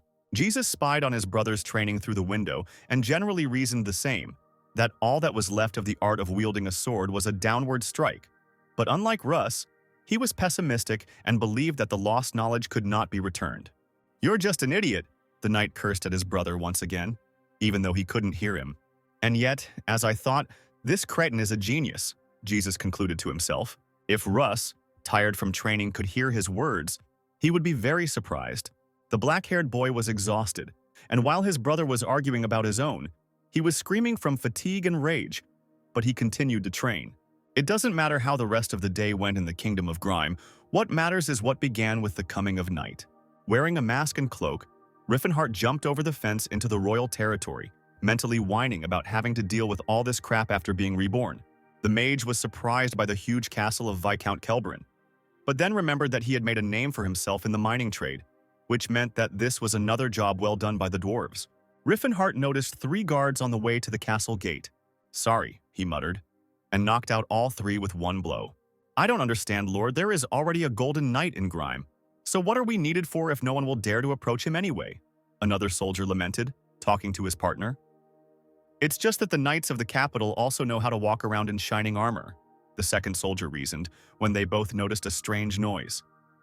Convinced that they had imagined it, they passed by and did not notice Riffen Har hanging from the ceiling, who noted that it was not for nothing that thieves learned to stick to ceilings like lizards. In reality, stealing is not such a difficult task. But maybe I have talent, the magician reasoned, moving stealthily around the castle. At the entrance to the treasury, as expected, stood two knights of tennis. Riffen Har came around the corner and knocked one out with his first blow. "Hey, who are you?" asked the second knight. But the magician decided that strangulation was the best way to fight silently and took the enemy in a chokehold. Having cleared his way to the treasury, the magician took a breather. He realized that there were several barriers on the doors, one that tracked movements, one that captured heat, and it would not be easy to disarm them. The magical barriers must have a core. It's probably somewhere nearby, Riffen Har reasoned. And immediately he found a stone on which some runes were engraved. The magician mercilessly crushed the guard stone in his hand, turning it into dust. Riffen Har walked inside the treasury, which looked more like a warehouse with many boxes and barrels. There is a secret anti-magic treasure, a pot with a seal, bottomless bags, and even a heavenly lyre. The magician listed what he saw. It seems like everything is categorized here. Who does this anyway? Riffen Har asked himself when he saw that the blades of Talad were classified as Helton's blades, which of course was not a critical error. But still, they had a fundamentally different magical component. And finally, he found what he was looking for. Lucian's voice. The magician took a step towards the desired box and heard a strange sound. When he looked down, he saw a rope stretched across his boot. It slowly dawned on Riffen Har that he had fallen into the most primitive of thieves' traps. And then a loud bell ringing echoed throughout the room. The realization of how much he had screwed up overwhelmed the magician. The Viscount and his wife, hearing alarming sounds, called the guards to explain what was happening. "Someone has broken into the South Tower." The cry went up throughout the kingdom as Riffen Har fled the scene, berating himself for being so careless. A whole squad of soldiers was rushing towards him, whom he put down with one poke of his finger in the stomach. And if they only knew how much he restrained himself and tried to calculate his strength, even in such a difficult moment, so that they would not die. "Halt immediately," Sir Lot ordered Riffen Har, behind whom a whole army of soldiers had lined up, and in addition several mages who were already casting spells. Riffen Har had no intention of standing still, so the mages immediately attacked him with a barrage of fire. "I'm truly sorry," Riffen Har apologized to another territory guard and grabbed him by the shoulder. The soldier had not yet realized why he needed to forgive Riffen Har, but he was already using him as a shield against fire spells. Hidden behind a man, a real monster, was heard from all sides, but the magician knew that the soldier's armor was enchanted from the local magic, so he was not worried about his health, except perhaps his mental one. "Fire!" Sir Lot commanded, and arrows flew towards Riffen Har. The magician continued on his way, not paying attention to the arrows that were smashing against his body. But then something stopped him. He noticed a sticky substance on his shoulders and chains attached to it. "They're trying to slow me down instead of killing me? I didn't expect that from humans," Riffen Har marveled. Sir Lot was giving orders to the local mages, and the Demon King began to worry a little, seeing that the locals had quite a large stock of skills. Throwing his shield aside, Russ rushed into the thick of things. "Hey, criminal! Bite the sword of tennis!" he shouted, pushing his comrades aside. "Russ, no!" Sir Lot howled helplessly. "Who is this idiot?" Riffen Har thought, as he saw the black-haired boy rushing towards him. Russ was confident in the power of his downward strike and saw only his opponent's masked face in front of him. Sir Lot pleaded in vain with Russ not to break ranks. The heir of the tennis family did not see anyone in his path, so he demolished his comrades holding the chains. Riffen Har got into a fighting stance and tried to remember where he knew the name Russ from. His movements, breathing, and steps are rather mediocre, the magician began his thought. However, what kind of blow is this? He wondered, as Russ's eyes lit up and the sword rushed towards him. Riffen Har managed to take a step back and put the chains under the boy's blow. The impact wave was very powerful. The magician was slightly thrown up, and the targets flew in different directions. The clang of metal on metal seemed to awaken the furious boy. He saw what he had done, and a bead of sweat ran down his face next to his frightened eyes. Without delay, Riffen Har struck back, only with his fist and, unlike his opponent, straight on target. After being punched in the stomach by a thief, Russ rolled across the cobblestones. Riffen Har was surprised that the kid had shown such a cool blow, but he couldn't dodge the banality. Blade of Heaven, rain down from the sky. The Demon King heard the words of the spell and turned towards the sound. Several blows of Eldrin's power flew around him, but the mage stood firm. Riffen Har was not at all surprised when the dust from the blows cleared and he saw the Golden Knight of Grime. "Your skills are too outstanding for a simple rogue," the knight addressed the magician. "I have my reasons," the Demon King replied good-naturedly. "Well, you can tell me a little later," the Golden Knight hissed furiously, and his eyes glowed red. "One of the main rules of the unbreakable rocking chair is to strike first," thought Riffen Har, and rushed into the attack. The knight was not afraid and rushed towards the magician. They stood epically frozen a meter apart, like a couple at a dance party. They even stared into each other's eyes. Maybe they'll start kissing? But no. It was just that Eldrin's sword was lying on Riffen Har's shoulder, and the mage miraculously avoided its blow by tilting his head to the right, and on Jesus' shoulder lay a healthy fist of Riffen Har, which also lacked literally a couple of centimeters, and if the knight had not dodged, then his nose would have at least been smashed to a pulp. Realizing that the first blow had not been struck, the opponents jumped away from each other to continue the battle. Several attempts by Jesus to reach Riffen Har with the sword, and each one was in vain, only raising dust around. The soldiers watched in amazement as their commander used deadly attacks and did not understand what to do about it.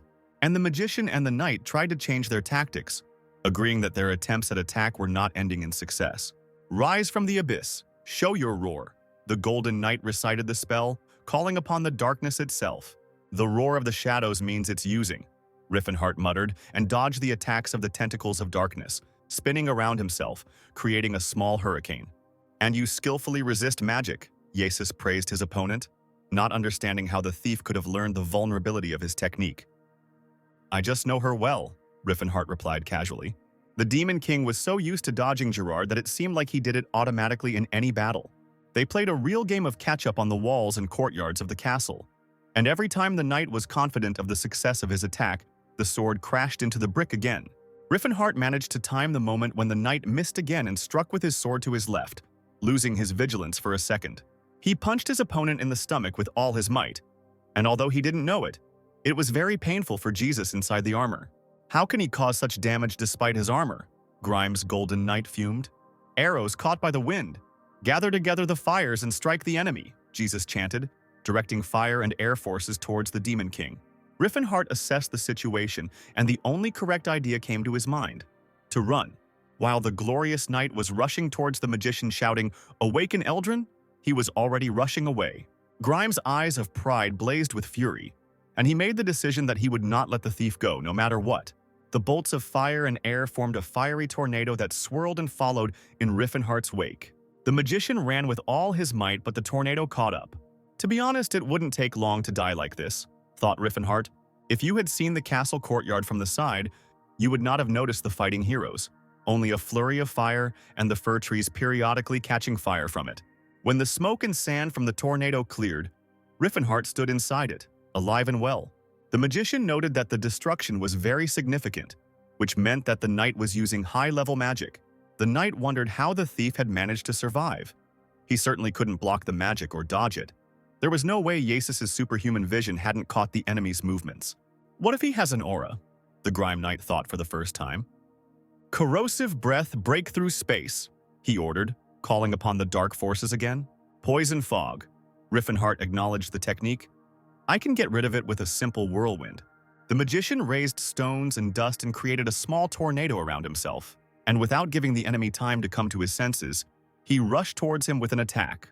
The knight managed to raise his sword like a shield, and Riffen Har's blow missed its target. But he did not give up and continued to box, and his opponent continued to put his sword under him, using it as a shield. This time, the Golden Knight was absolutely convinced that the thief possessed the aura.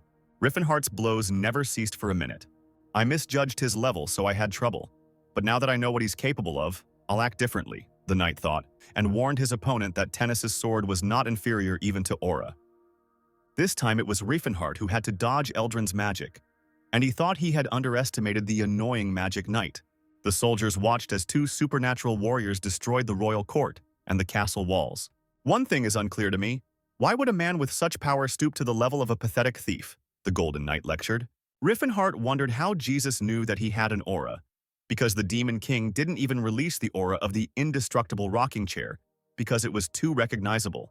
At this time, the knight was thinking about why his opponent had an aura but did not activate it. Maybe not much time had passed since he had awakened.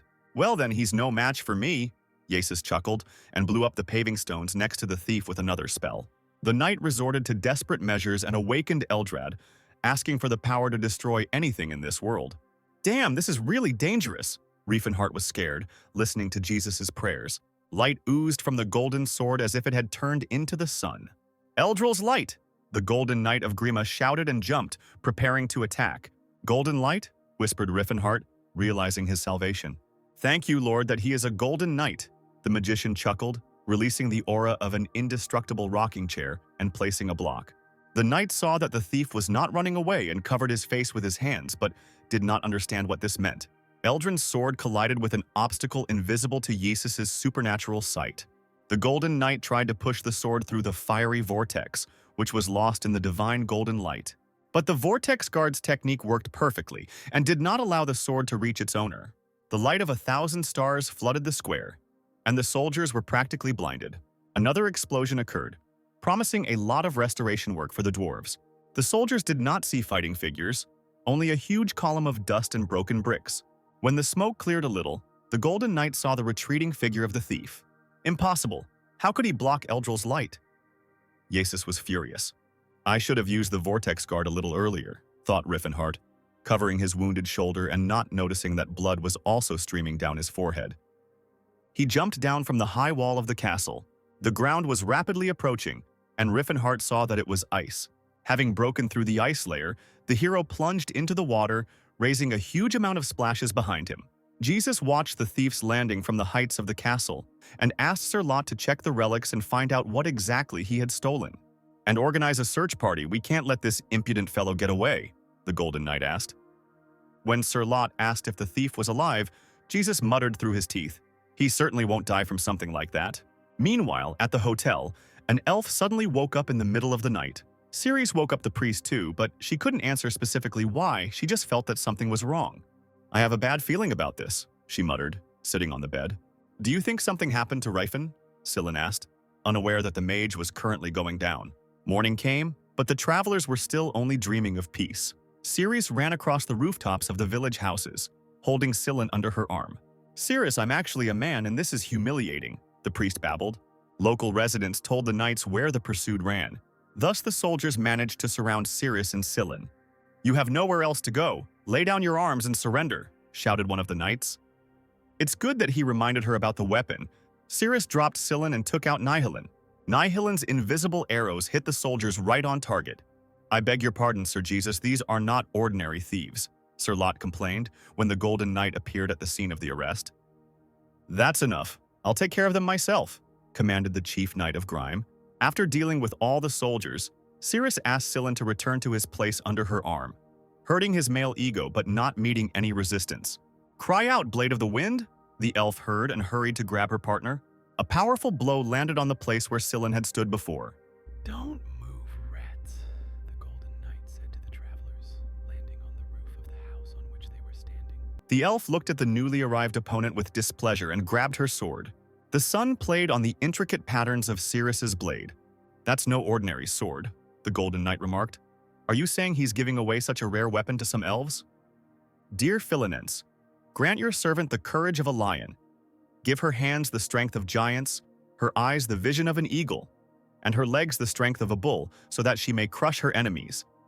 Sillin conjured, while Yasis was thinking that apparently all the ordinary thieves had died out, since this well-equipped elf also had a high-ranking priest to boot. No wonder Ceres had a bad feeling.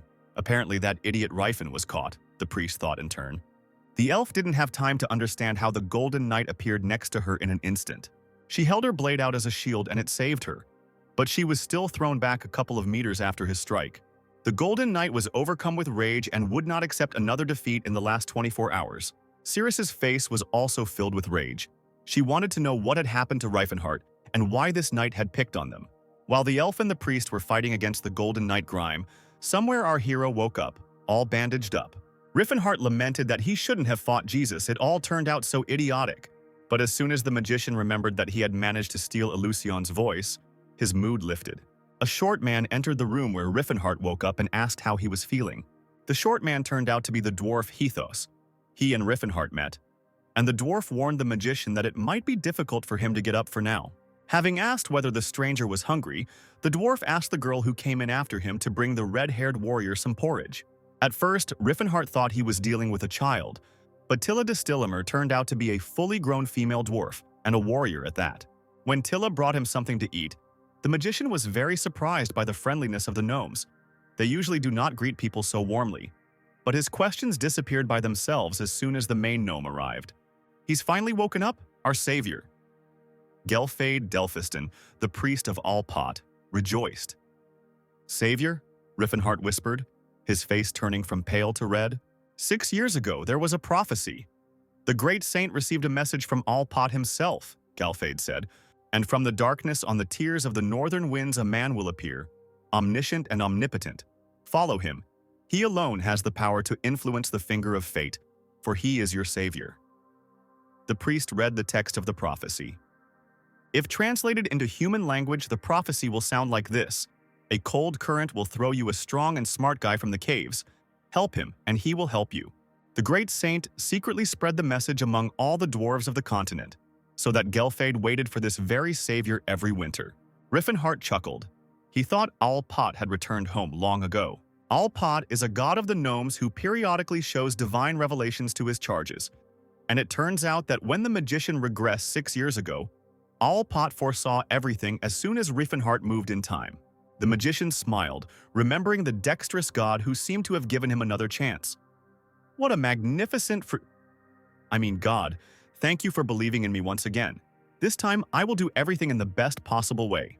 Riffen Har asked if the dwarves were trying so hard for him only because of the prophecy, to which he received an affirmative answer and assurances that Alpot was never wrong. The dungeons where the dwarves lived were not the best place to recover, but the mage was grateful to be rescued from the icy water. You're recovering quickly, Tilla remarked as Riffen Har got out of bed. It's all thanks to you, the magician smiled at the dwarf, warming up, although she tried to prove that she had done nothing more than bring him porridge. If you feel better, may I call Priest Gelfade? He said he had something to talk to you about, Tilla stammered, interrupting Riffen Har's thoughts about how, if she fed him meat, he would recover much faster. Despite the magician's decision to find the priest on his own, the dwarf grabbed him by the arm and led him as if she were his crutch.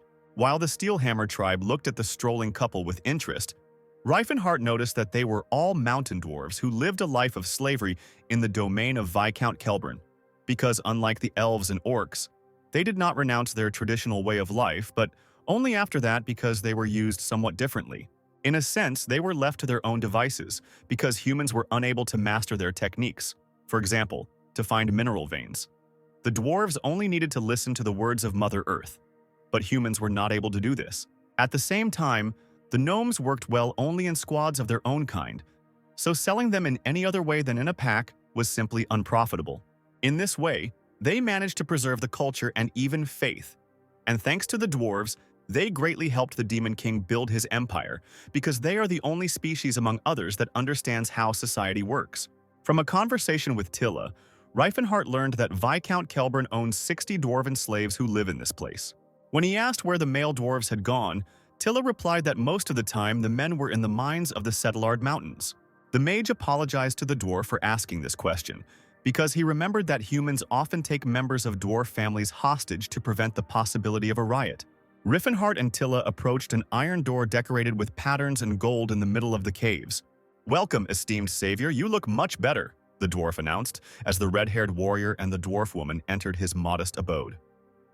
To be honest, we don't know yet why you are the savior, the dwarf chuckled at Riffen Har's remark that he could be called by his name.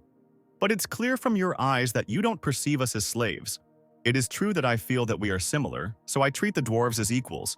But changing the fate of all intelligent races is a completely different matter, the magician confirmed. No one knows why Alpot chose a human as a savior, but everyone believes that this is a ray of hope and therefore they will help you with all their might. But we cannot tell you how exactly to save us, said Priest Gelfade in a fiery speech. It is my duty to give you all I can for your purpose, but may I ask why you did not seem surprised when I told you that you were our savior? The dwarf addressed the confused Riffen Har. The magician decided to change the subject and ask what Galfed wanted to talk to him about, and learned that it turned out they wanted to introduce him to the great saint. When the dwarf pronounced the name of the great saint, Riffen Har was not even surprised. He had known Machelin in his past life. The sorcerer smiled, remembering his old friend, and agreed to follow Galfed. It's funny, I was sure that my words would seem absurd to you, and I didn't know how to properly present this information to you, said the dwarf.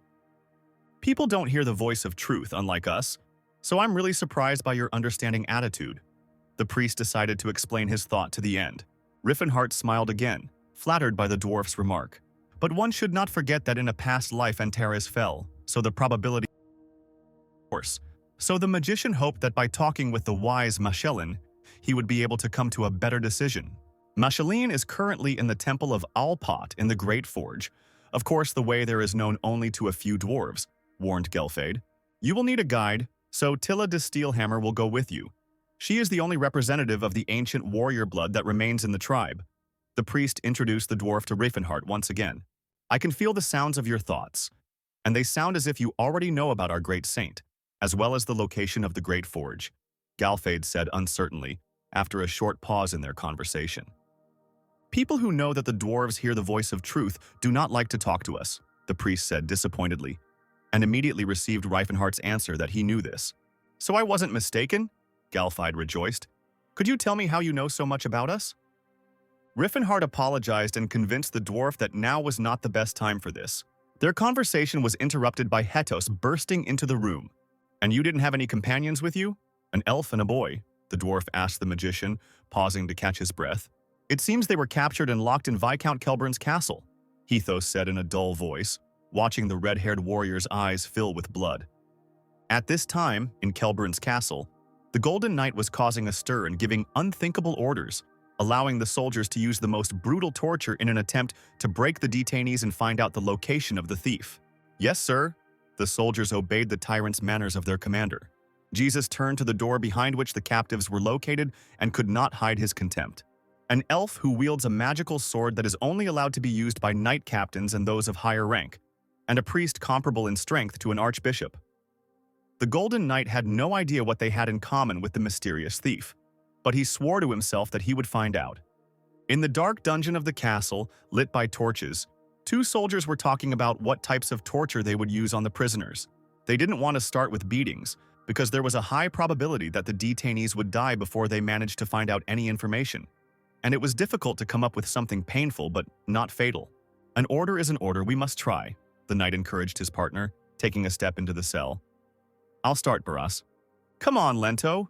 The second knight willingly hid behind his comrade's back from the contemptuous and furious eyes of the captives. The elf leaned forward as if she had a chance to attack her opponents with their hands shackled. The priest, sitting in the enchanted circle, opened his mouth preparing to make a sarcastic comment. Let's fast forward 30 minutes and we'll see that the knights didn't even have time to do anything. And the priest didn't shut up. Have you heard about the indestructible gym? It's run by the martial arts king Gerard, and the way they train their students is just hell, the red-haired guy chattered incessantly. And they do all this just for training. Ordinary people can't do this. I'm sure even you can't work so hard, am I right? Sillin put moral pressure on his opponents. And their final exam? It's scary to even think about it. The priest recounted to the soldiers in great detail Riffen Har's fictitious story about the relic hunting exam, and noted that they had no desire to stoop to stealing, but there was no other way out. So Cirrus and he waited for their friend as they had been told. Sillin's throat was dry, so Lento brought him some water and a chair for himself, surprised that the prisoner was talking so much when they hadn't even started torturing him. Are you not loyal to your comrade at all? You gave us all the information, the soldier asked the priest. If the world finds out that the successor of the king of martial arts has committed theft, the reputation will be destroyed, Lento suggested to the priest. But the priest insisted that he and his comrade had nothing to hide, because if Riffen Har had been so concerned about reputation, he would not have even thought about theft. So now you don't know where the relic is now, the knight asked again, and received the same answer that Sillin and Cirrus were told to wait for their friend at the inn. What are you talking about? You probably discussed a way to communicate in case of emergency. Lento exploded, not understanding how the thief could leave without reinforcements and the ability to communicate with his comrades. Why? Can an aura owner stop a regular burglary? the priest said in surprise, and so naively that Lento's emotions instantly subsided. The knights were somewhat disappointed that they had not been able to use torture, and each of them thought about how often interrogations under duress ended before they had even begun. It was impossible to see in the dungeon, but the snow covered the entire valley around the Kingdom of Grime in a surprisingly beautiful way. It was hard to believe that yesterday the castle was literally ablaze. Two travelers were wandering through a snowy forest. "It's amazing you found the deer so quickly," the gnome admired as Riffen Har worked on the fire. "It's nothing. I have control over the aura. All I need to do is expand my perception and get on the trail." The magician sheepishly explained the reasons for his own success to his partner. Tilla was both delighted and worried, as hunting was strictly prohibited on the Kelbrin lands. "I don't care about such trifles at all," the red-haired warrior replied, leaving his companion dumbfounded. And the magician explained to himself that he definitely shouldn't worry about trifles, because the very goal of granting freedom to all intelligent races already goes against the law. Riffen Har took a big bite of the meat to make sure it was done, and as soon as he realized that everything was fine, he swallowed the deer leg at the speed of light, because he needed to quickly regain his strength. The gnome watched her comrade's barbaric meal in surprise, but at some point she noticed that Riffen Har's body was beginning to recover with each piece. He was healing himself. The red-haired warrior extended his left hand to the side, clenching his palm into a fist. Tilla watched as the fiery aura spread across Riffen Har's body and gathered in his fist. A few seconds later, the warrior made a powerful aura blast and knocked down a nearby tree, frightening the dwarf, who had never seen an aura strike so close. "Excellent," the warrior said with a chuckle, while Tilla still watched the smoldering tree. "I feel 100%, Riffen Har concluded, tearing the bandages off his body. The Kelbrin's castle was located in the mountains, so their windows always had a wonderful view. Apparently, that's why the Golden Knight never missed a chance to go to the window while he was here. It was hardly an accident." Thoughts about the thief kept coming back to Jesus. There's no way he could have taken this particular relic by accident. "This guy knew something," he thought furiously, remembering the situation that happened a month ago. Jesus was in the training room when he heard the footsteps of a stranger behind him. "Are you Jesus, the Golden Knight of the Kingdom of Grime?" asked the man in the cloak who had just entered. "If you are indeed the heir of Count Tennis, then I am sure you remember this emblem," the stranger replied when the knight asked who the wanderer was. Jesus knew this emblem with snakes, dragon, and unicorns. On the day when Jesus was officially chosen as the heir, his father revealed to him a secret known only to the heir of the family about the Silver Sages. This is a group of sages existing in the shadows who possess enormous power and knowledge that surpasses the minds of modern civilizations. Jesus bowed to the representative of the sages, remembering that they appear only when humanity is in danger. The Silver Sage handed the Golden Knight a map. "I would like to transfer the right to explore the ruins of Aleutian to your family. All the treasures that you find there will be yours, but I will need one thing, the voice of Aleutian," the sage said.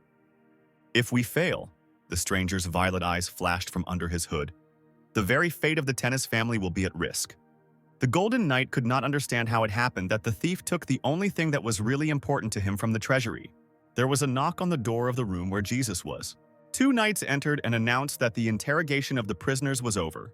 Their story sounds logical, but a little... Barras began, and was unable to finish the sentence under the commander's furious gaze. "Let's move from Jesus' room to the gates of the castle, where the usual guards are standing. One of them is shaking, not because he has a cold, but because he remembers the previous night. How are we, ordinary soldiers, supposed to fight someone who can smash armor with his bare hands?"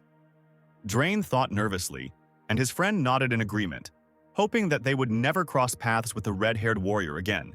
The soldiers remembered that the relic had been stolen after all, and the thief's accomplices had been captured, so there was a chance that they would meet again. If so, then let him knock us out as neatly as last time, Drain dreamed, not noticing his comrade's excitement. If the guards had known that in a couple of seconds they would see a red-haired warrior blazing with a fiery aura, they would not have voiced their wishes so loudly. "Horn of disaster," Riffen Har muttered, filling with aura like an apple filling with juice in spring. "That thief is a member of the indestructible gym?" the Golden Knight said in surprise when he heard the story of the interrogation. Jesus tried to find a thread that would connect the Silver Sages and the indestructible rocking chair. Of course, the prisoners could have lied, but Sillin is a believer. He is unlikely to be able to weave intrigues, thought the Golden Knight, concluding that the boy had told the truth. It seems that comrades are just pawns for the red-haired warrior, and he can easily abandon them here, Jesus gloated, finding something for which he could condemn his enemy. But then he thought about how they would catch him and return a Lucian's voice if he didn't come for his friends. The light in the window was such that it seemed as if sunset was already approaching. This distracted Jesus from his thoughts. And then there was a powerful explosion, lifting what was left of yesterday's cobblestones into the air. What is this? He rushed to the window. This energy, is it really him again? The Golden Knight tried to examine it with his eyes widened in surprise. Riffen Har stood in a fighting stance and didn't even look at the damage he had caused that was left behind him. I heard that my friends are with you, he said belligerently, clenching his fist.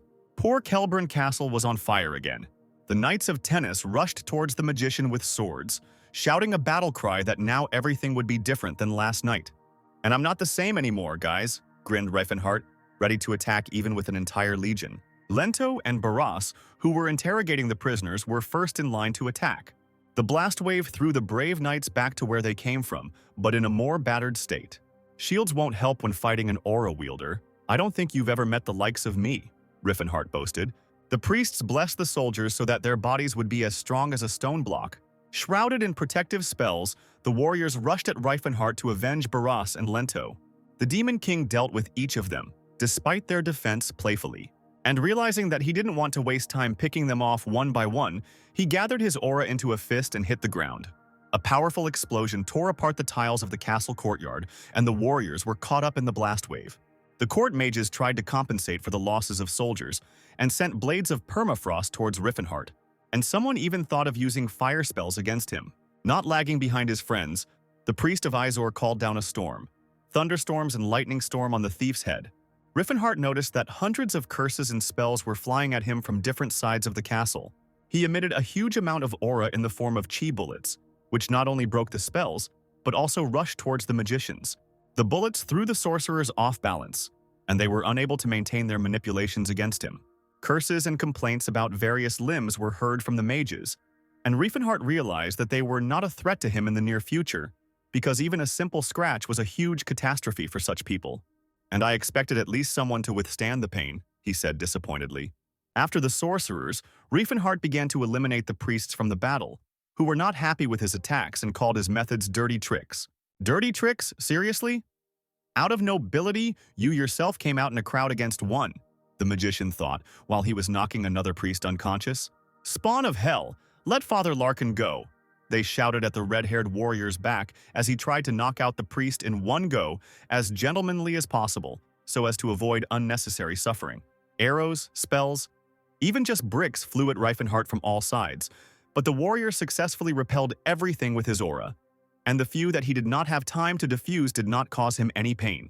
The soldiers were in a panic when they saw that he had become much stronger than he was yesterday. Russ stood in the middle of the battlefield, his sword lowered, and did not hear the commander's instructions that they needed to fight.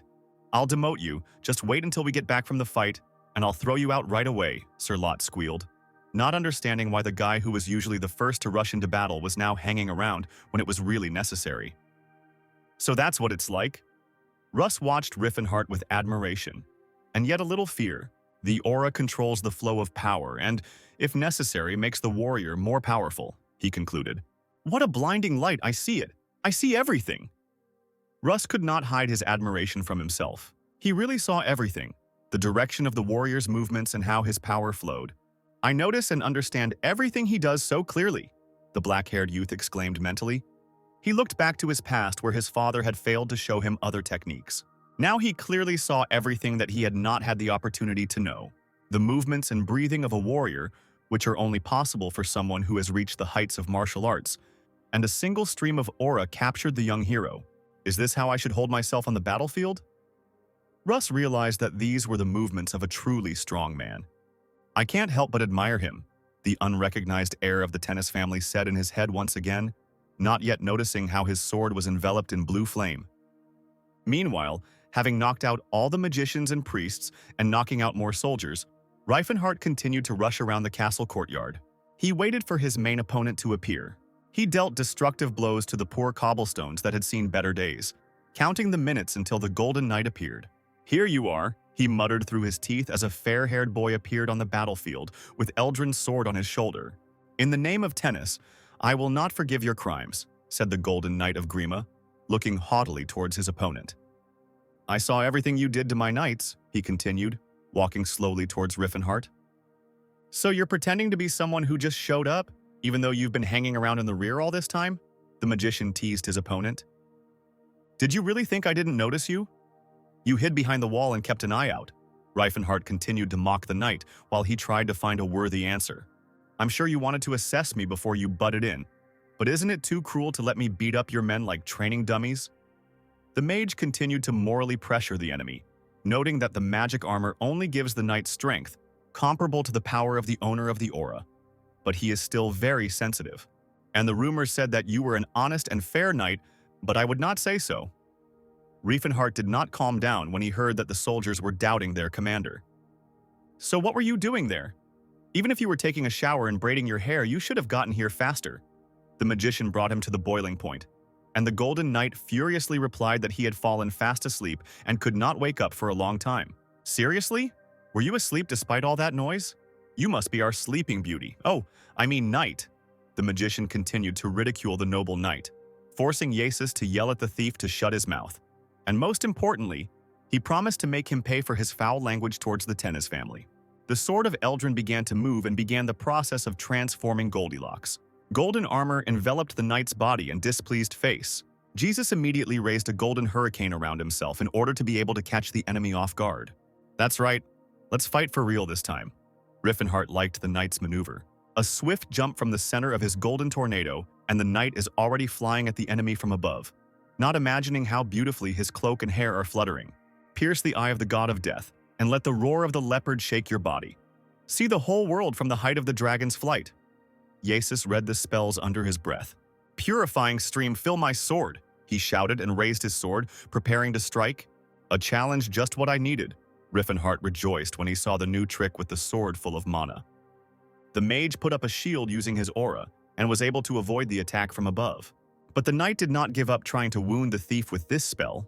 After several clashes, Yasis managed to slightly touch Riffen Har, and the mage noted to himself that his body was strong, but a sword of pure mana without an aura could not be stopped. Even the veins on the noble knight's nose bulged. He had never wanted to deal with his enemy more than he did now. Jesus pushed off the ground and in another jump rushed towards the enemy with a sword full of mana. Riffen Har managed to cover his face with his hands and put up a protective aura. A powerful blast wave sent the knight flying back to where he came from as the sword and aura collided. The red-haired warrior did not miss the opportunity to attack. He ran up, pushed off the ground, and, catching up with the knight in a jump, hit him in the chest with his fist. Meanwhile, in the castle dungeon, Scylla complained about the noise, and Cirrus assumed that Mr. Riffen Har had come for them. And you behaved so distantly, it seems you still believed that he would come to rescue us, the priest said in a strange tone, embarrassing the elf. I don't know. I don't understand why he's so nice to me, Cirrus muttered. Well, maybe he has a thing for elven girls, Scylla suggested, and his companion confirmed that she too thought that Riffen Har was a fan of role-playing games. But when I look into his eyes, I doubt that he is driven by anything base, the elf continued innocently, despite the fact that Scylla agreed that the gentleman looked like a pervert. Girls in love always say that, the priest chuckled. Like there's something about him, he's not like everyone else. You do things like that when you like someone, but after you get married, it turns out he's fooled you. Or so the caretaker of the orphanage told Scylla. Leaving the elf's uncomfortable topic, Scylla began to whine about how it was possible that Riffen couldn't handle a simple theft and why they got into this mess because of him. But Cirrus noted that she didn't think the priest was seriously offended by the master. You think so maturely, the elf complimented Scylla when he admitted that living in harmony with the law is not always possible, even if you stand for what is right. Well, I'll be 20 next year. I'm only 3 years younger than Riffen, the priest said coquettishly. But when he heard Cirrus's exclamations that she thought Scylla was 20 years younger than the gentleman, all the coquetry seemed to wash away. Hello, are you Scylla and Cirrus? The girl asked, opening the door of the dungeon and interrupting the conversation about how Riffen Har would cry when he found out how old Cirrus thought he was. My name is Tilla. I came with Riffen Har, the dwarf said with a smile on her face, jingling her keys. We'll talk a little later, we need to get you out of here first, Tilla asked when Scylla and Cirrus started asking who she was. As Tilla opened the priest's handcuffs, he couldn't help but comment on how she looked human, except for the elf ears. The only difference you noticed was the ears? Cirrus stared at her partner in confusion, accusing him of naivety, even though she had called him mature a couple of minutes ago. Stop! Who goes there? That thief's comrades have come out. came the rumble of soldiers from the corridor as the prisoners passed the stairs. Ceres didn't wait for the guards to call for backup and flew up the stairs, then knocked out the soldier with one knee to the face. The second one flew up to her from behind and was already preparing to attack. But then, out of nowhere, Tilla flew out and knocked away the soldier's weapon with her axe. Grabbing the base of his weapon, the dwarf lifted the soldier into the air as if he were a feather, and she threw him down so sharply that the poor thing plowed his nose through the stone floor. Scylla complimented his new battle friend on her strength, but she sheepishly replied that it was typical for dwarves. "Hurry up," Tilla asked, running to the window with a loaded saber. The next second, the gnome's projectile pierced the glass and flew beyond the castle walls. A bright pink flash lit up the sky above the Kelberan castle. "It seems that Tilla has successfully completed the task," the magician received the signal. "Don't tell me you were just distracting me?" Jesus was indignant, having calculated that the dungeon was located on the side where the flash had lit up. "Now I'll let off all the steam," Riffen Har laughed, asking why else he would fight at less than full strength. "Do you mean to say that you fought half-heartedly? How arrogant." The knight became angry. He took a running start and struck, but missed and struck the life-worn cobblestone instead of the magician. Riffen Har realized that this was a perfect moment to attack and aimed his fist straight at Jesus' face. And then he finished off the knight, who was already flying away, with key bullets. "I need to turn the tide of battle," the noble knight of grime encouraged himself as he defended himself with his sword from the attack of bullets made of aura. But the red-haired warrior had no intention of giving the enemy a break, and began to strike the sword with his fists after the flow of key bullets was interrupted. Rage clouded Riffen Har's mind and filled his fists with an unprecedented amount of aura. The Demon King struck the spot where the Golden Knight had stood a second ago, causing further damage to the courtyard of the Kelberan castle. "Cry out, Eldrin," Jesus begged, still in the air and moving to attack again. The wave of magic passed the thief, but it told him where the enemy was. Riffen Har turned, looked up, and punched the Golden Knight in the chest. "I don't feel any effect," the magician thought irritably. He struck the Golden Knight a few more times and could now tell exactly what was wrong.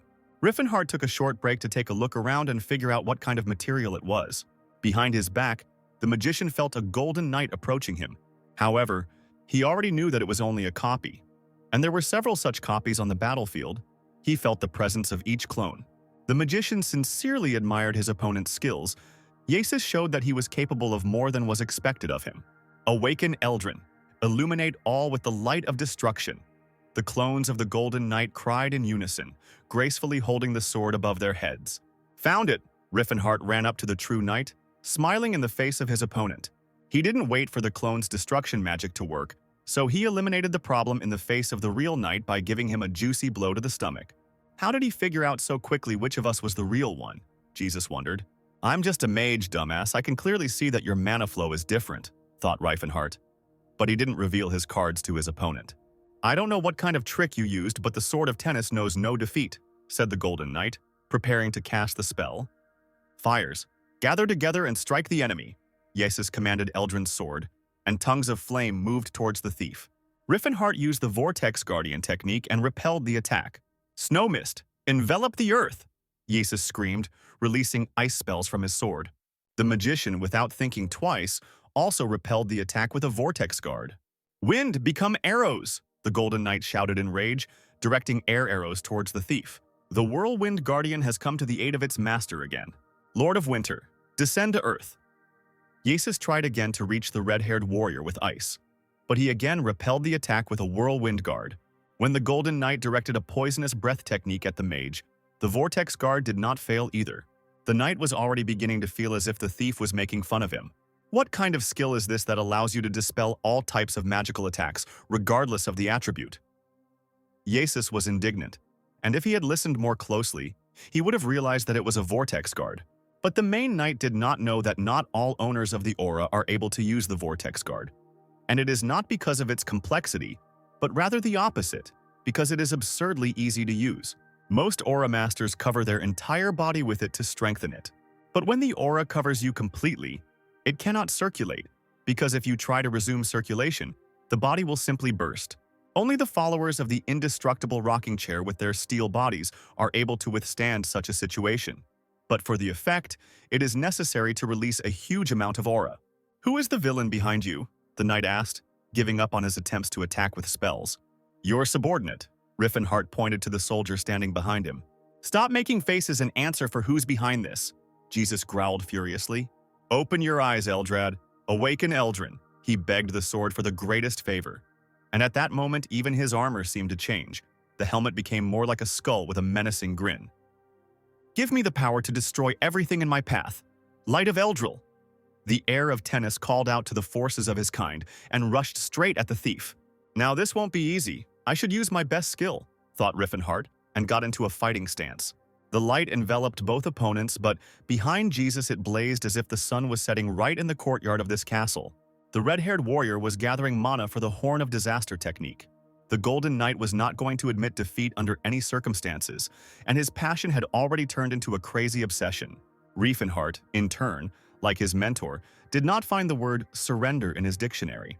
The four-stage Horn of Disaster against the light of the Eldril is truly a stunning sight for spectators. If they could see anything in that one huge flash. The cobblestones flew away from this castle, free from the constant and incessant explosions. The owner of the indestructible rocking technique struck the opponent's holy sword. The armor left the knight for a couple of seconds, flying into pieces and leaving his back completely defenseless. What kind of skill is this? Jesus stared at the thief in confusion, not noticing that his helmet was also falling apart. Riffen Har struck his sword again. The aura seemed to be a tornado, and it swirled around the participants of the battle. "Damn, he broke through my defense," the knight remarked, as his helmet flew off completely and the gold fell off the rest of his body in pieces. "It seems like he's layering aura on his fist to cause repeated explosions," the no longer so golden knight reasoned. "These explosions are like a boulder falling into the water," Jesus imagined. "But what's worse is that it creates a whirlpool that sucks in everything around it." The knight was horrified, realizing that this was how the thief had broken through his defense. "He only has one explosion left. I can't lose like this." Jesus resisted his fate. Riffen Har's next blow did not hit the sword, but straight into the knight's chest. A whirlwind of aura picked up the remaining cobblestones, and for a couple of seconds created a stone corridor around the fighters. And then Riffen Har hit his opponent again in his now bare chest without armor. The warrior was still standing with his hand outstretched, as the former Golden Knight flew to the other side of the courtyard.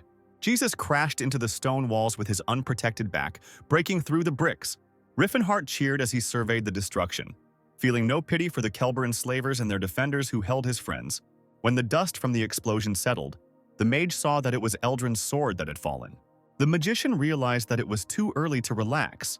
If the sword was in order, the battle could continue. The soldiers were in complete shock. They did not believe that their commander could lose to anyone in this life.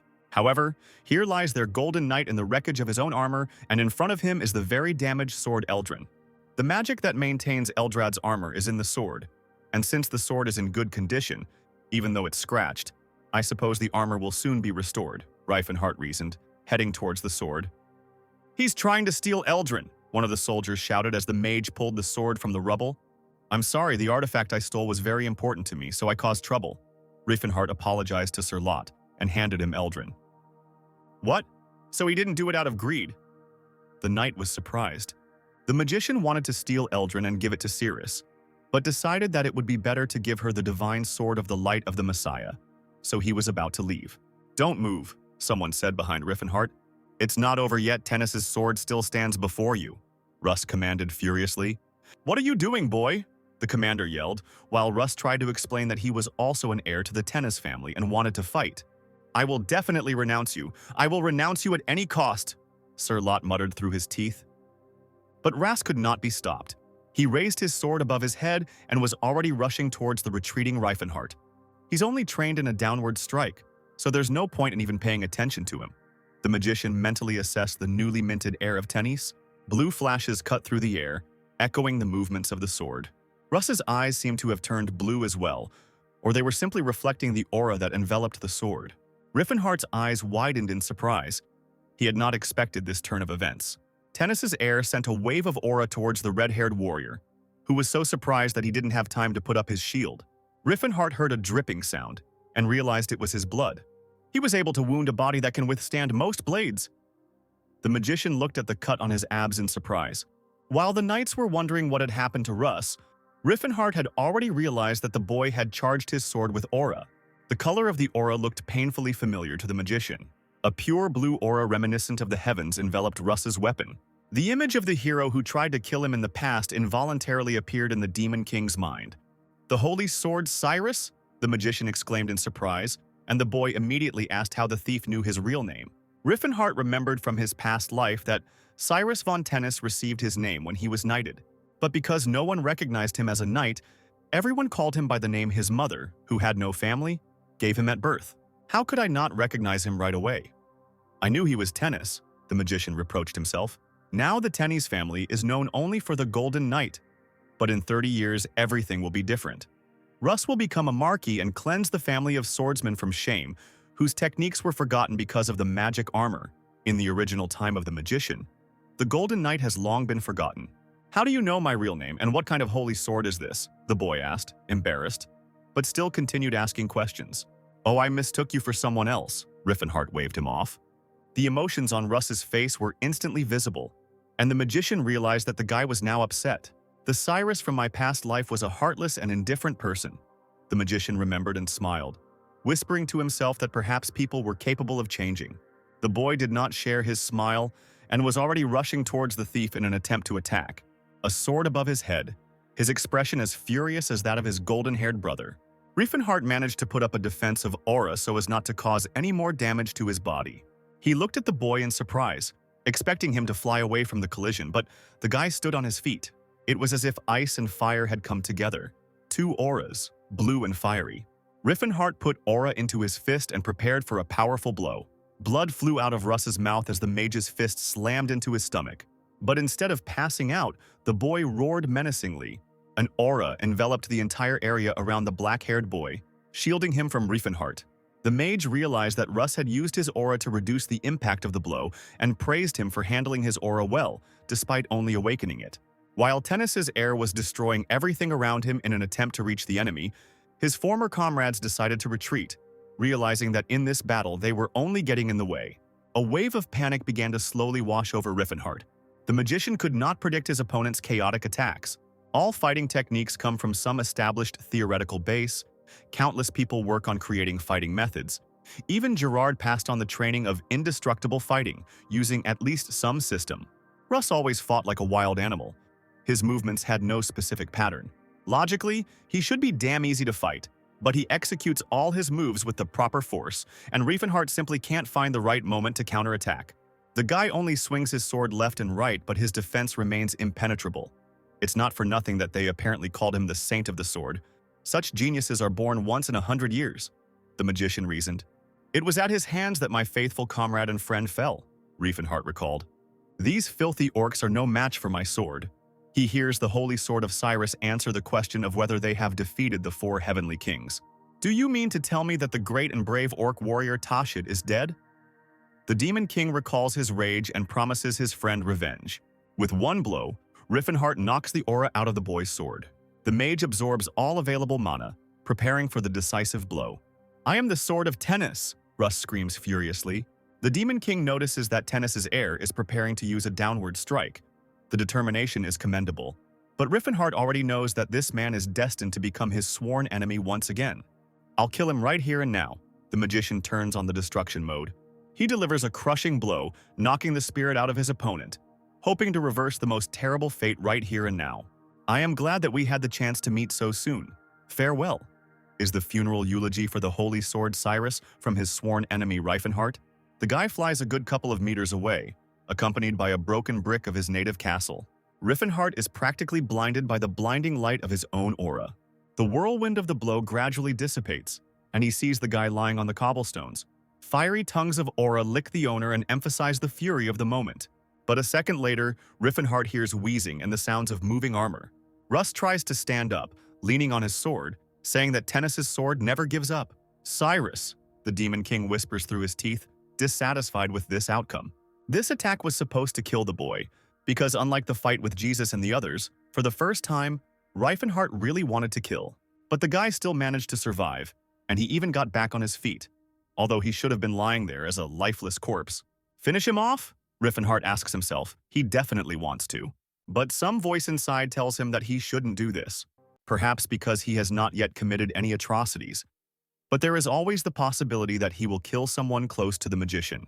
On the other hand, the orc warrior Tashit is still alive in this time period, the mage thought, and my friend would be very angry if I dared to take such a revenge away from him. Riffen Har understood the roots of his doubt.